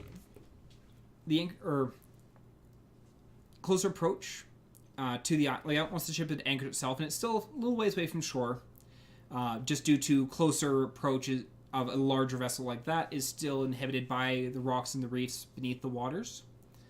But there is a small beach area that the captain does instruct the crew to start making their way towards via a few smaller boats. He motions to the four of you. Come. We got work to do. And he walks over and he steps into one of the smaller rowboats. Are we bringing anything with us, Captain? Or is this the Goliath? This is the captain. Okay. We bringing anything with us, Captain? Nah. Not for here. Alright. Scabber down and hop into the boat. I hop into whatever boat Giraheel is with. And Giraheel is actually staying on the ship. no. Alright, I'll sit buddy-buddy with Captain. Okay. I'll also join the captain. Okay. Effie is joining as well. us. Okay. So the four of you, as well as the captain, get into the one boat, and there's another rowboat containing another 4 or so crew as well, and they row their way into shore. And upon reaching the shores of this small black-stoned beach, you're just beyond it. You can see a very dense jungle. Dark, like very, very dark, abnormally dark green leaves, like reaching out from these large branches. The cawing of what sounds like massive birds, just based off the volume, can be heard off in the distance. The chittering of various insects and wildlife fills the air. What would you like to do? Ask the captain where he's brought us. Welcome to the Twisted Isles. Cursed land it is. What kind of foes should we expect, Captain? I've never set foot on here before. And he looks over to some of the other people, like some of the other crew. You heard anything of the Isles here? And one of the crew goes, I heard the whole place is cursed. People turn into rabid beasts and roam these isles. Better question, Captain. Which way we going? Captain pulls out a paper scroll, not the cloth one that he had originally, and he rolls it out. And he's looking at it and he's comparing, or he's looking at it. He's like, what about here? And he points to one spot on the map. And he's like, in order to get to where we're going, it's going to be about a 2-hour walk. And then, well, we got to find our way into whatever mess this guy put together. And like he's holding the, like he has the map out, so you can all take a look at like where he's got like a pathway like marked on the map, and a cave system marked on the map as well. Underground or above ground? Well, caves, I'm assuming underground. No, there's mountains. It could be through the mountain, not necessarily underneath the ground level. It's a difference. That I don't know. haven't exactly been there before. That's fair. So, about which way, north, south, east, west on the map are we looking? Right now, you are just in the inlet here, Yeah.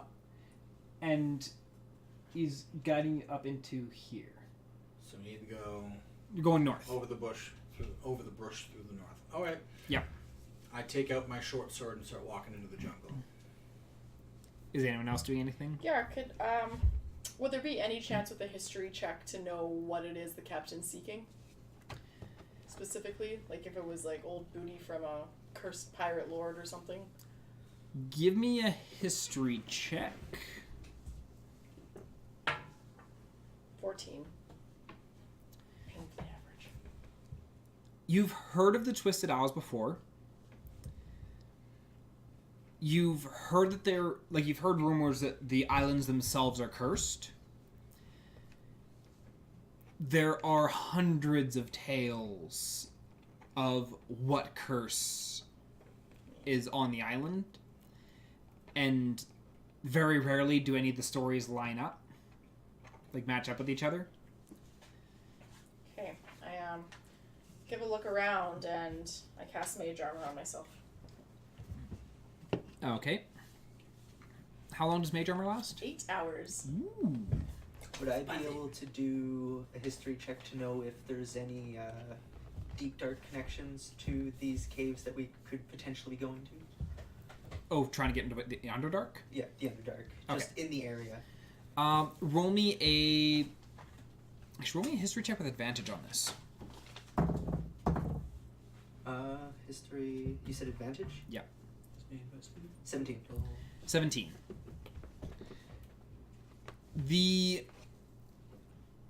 From the time that you'd spent in the Underdark, you had heard rumors of the Twisted Isles. And the majority of the rumors mainly consisted of stay the fuck away. Was the general consensus of a lot of these rumors. You'd heard of various creatures that live in the Underdark that had attempted to venture to the Twisted Isles through the Underdark, and very rarely were any of them ever returned. Okay.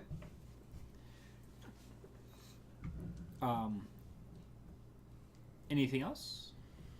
No. Is Effie doing anything? Effie will remove her great axe and start hacking away at some of the brush. Okay. Great axe for the brush. That's what a short sword's for. Great. So as the one crewman's like stuttering about people turning into rabid beasts. I turn towards them and go, "It ain't worth worrying about. We're here already. Let's just get this done. We'll leave. Faster we get it done, faster we get out."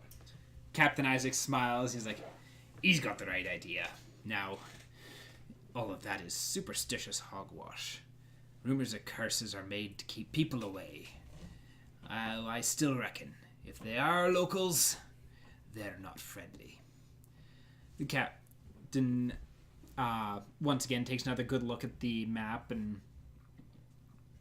like looks around, getting his bearings, and motions towards the north. It's like, we're heading this way. It'll be a few hours on foot.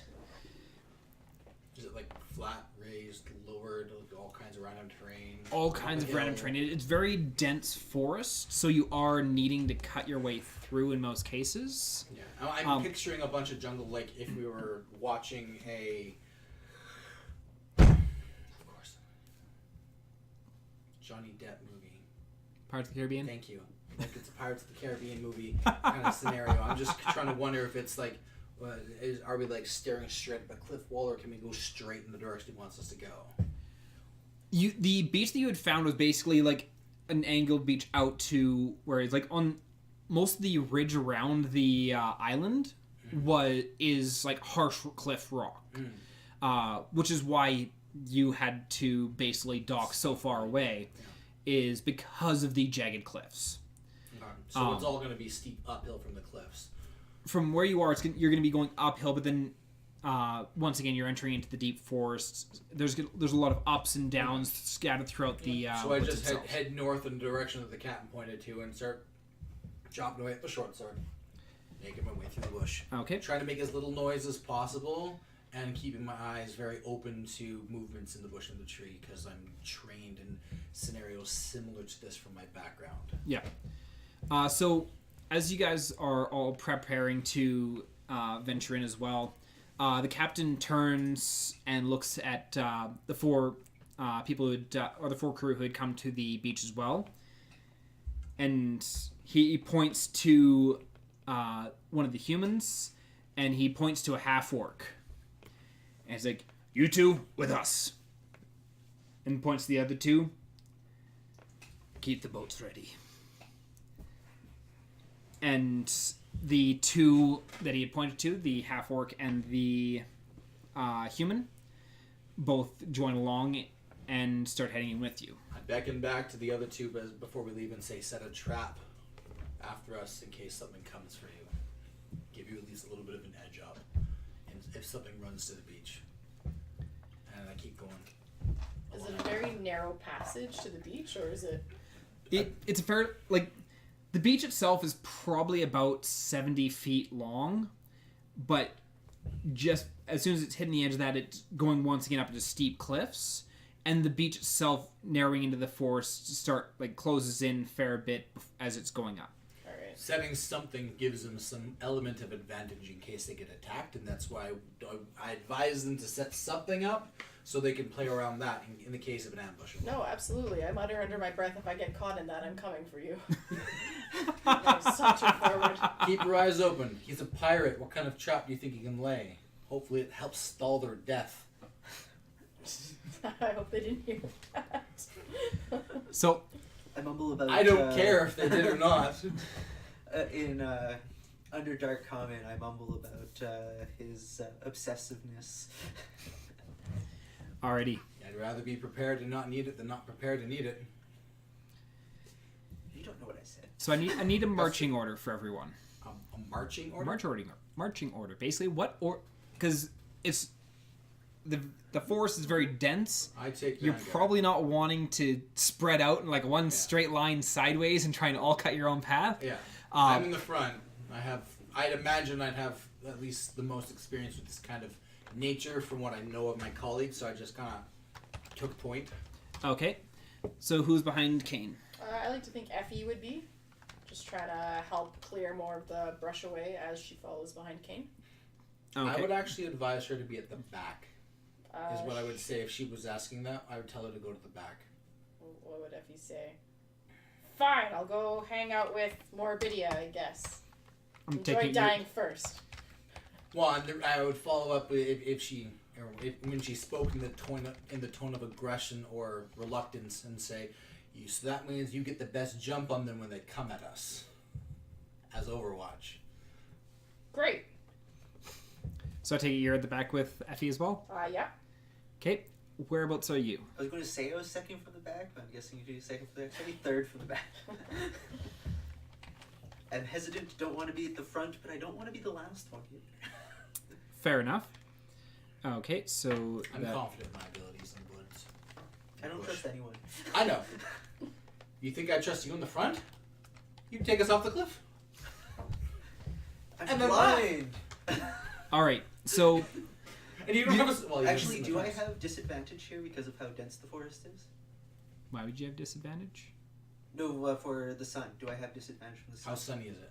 Oh, because of the density and once again, the Twisted Isles have dense clouds over top of them almost perpetually. Okay, so I'm not dealing with the sun. Yeah, you're not dealing with disadvantage from the sun here. Okay. So right now, our current marching order, and now it's not like single file line, like you're spread a little bit, but the general order right now we've got is Kane up at the front. The half-orc Brogat is shortly behind you. The human Throck is behind him. Captain Isaac has taken place in the middle. Then we have Zelkanea, Morbidia, and then Effie. And so I need, since you're taking point, I need you to make a survival check. natural 1. Why do I get 2 of them in the same fucking session? Right? Give me another goddamn die. 2 natural 1s in less than an hour. Give me another die. You definitely Dig have the most that one. experience at this. Hey, no, it's the die. I at least only hurt myself with my natural 1. As opposed to throwing them at the DM. Rude ass job.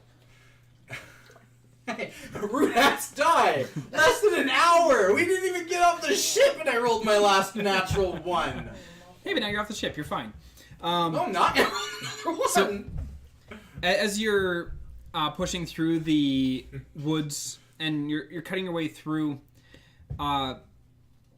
you end up swinging your sword, and you do end up cutting through a vine that splurts out this green, almost like very, very pungent smelling sap that sprays across your blade as you cut through it. But as the vine kind of whips back, it does splatter a bunch of this ichor across your neck and onto your armor.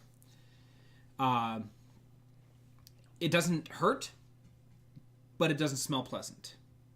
Okay. I need you to make one more survival check. Because we can't go on a natural 1 in a survival thing. Oh, we could. That'd be really bad. 5. Okay.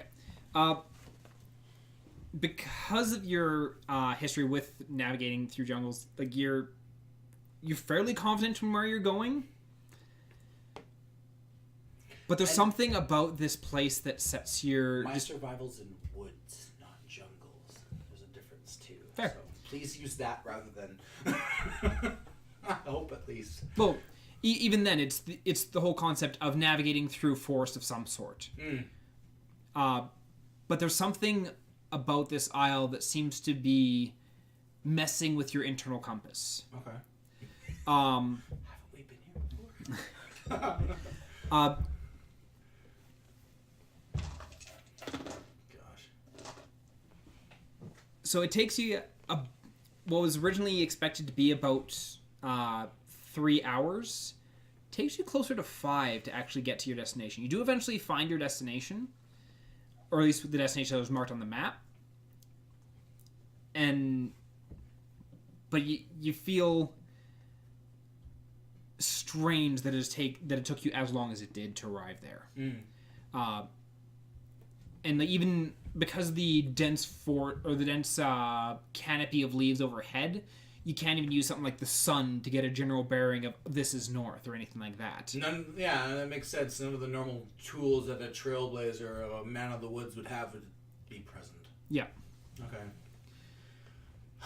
Man, two crappy rolls. You do eventually find yourself to a large cliff wall. And as with the cliffs that you'd seen along the edge of the Twisted Isles as well, it is just jet black. And you can see these deep green vines that are like just covering over, just like dangling down from above, spidering their way down the cliff wall. As Captain Isaac is looking across it and like looking against the map, is like, I think we're here, boys. What have we got? And he starts looking along the cliff wall, just like carefully placing his hand, like checking the walls. I take a step back to look and see if there's anything in the vines.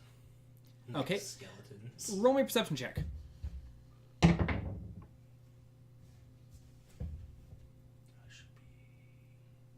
9. Yeah. 9?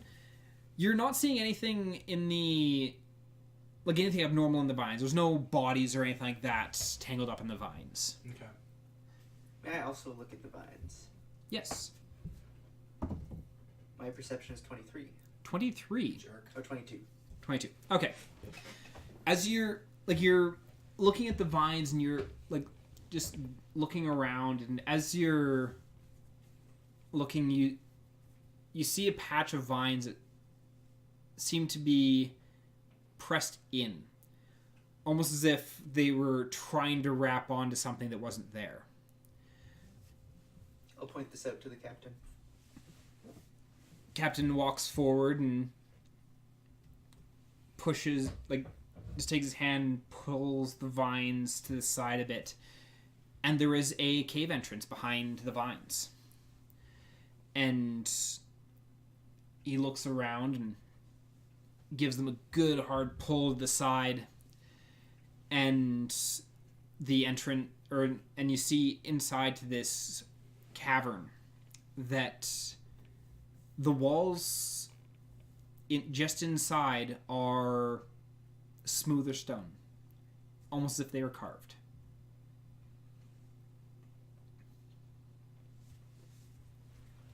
I, Morbidia, am going to carve my name into one of the trees facing the way we came. And I'm just going to keep a lookout behind us the way we came until the captain says that we're going inside. Okay. And Effie will move forward to the pack, the top of the pack. Okay, so is it almost like it's behind a waterfall sort of ledge, or is it just a straight cliff? The only way to get to there is the vines. no, the cliff itself is just this big, this sheer wall of stone. Okay. The vines origin, their root system, is up at the top of this cliff, and they're dangling down. Okay. Where's the hole is directly into this cliff wall. So are we facing the cliff wall, Yes. or are we coming up in the cliff walls away from us as we come up here? You're on. Here's the ground. Here's the cliff wall. You're here. Okay. You're facing into the cliff wall. Okay. So it's not all right. Yeah. So We're at the bottom of the cliff. It's not Yeah. the cliff that the cliff keeps going down. Yeah, you're at the bottom of the cliff.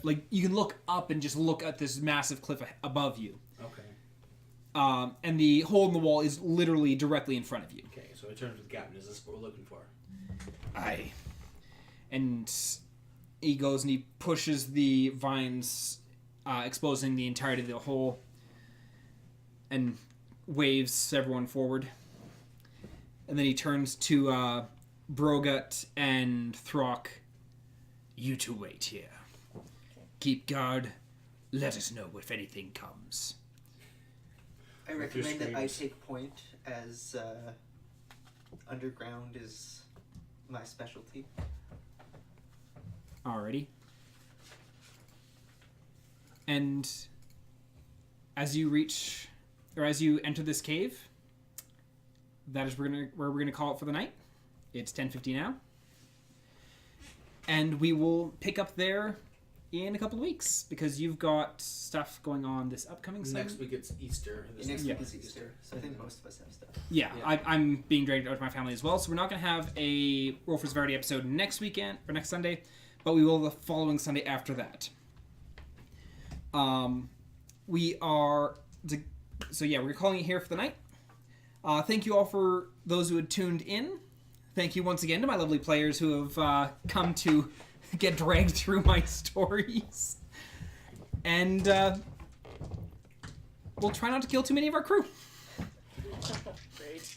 We already lost 2 since the adventure started. We're fine. That's fine. There's more. Fine. The NPCs are expendable. Yep, so far we have lost Tanner DeLeth. He was the deckhand who got killed on the boat. Arrow through the head? Yep, the arrow through the head. Arrow to the knee? Oh, wait, not yet. And then Crickoxfell, who went overboard. I'm just glad that that fight didn't end up being to the death. Yeah. Where is the other die that I threw you from? Mind you, I put it in to here. the death, and I hit myself like I did, I would have probably booked it out. Yeah. Like, whatever, take the money, bye. Rather be a coward than dead. Exactly. Yep, thank you for all who joined in. We will be back. I'm once again Ominous Giggle, joined by MissWolfinger, Jeanette, Skywindale, and unfortunately, Jamie was sick, so she was not able to attend us today, but hopefully she'll be in for a couple weeks from now.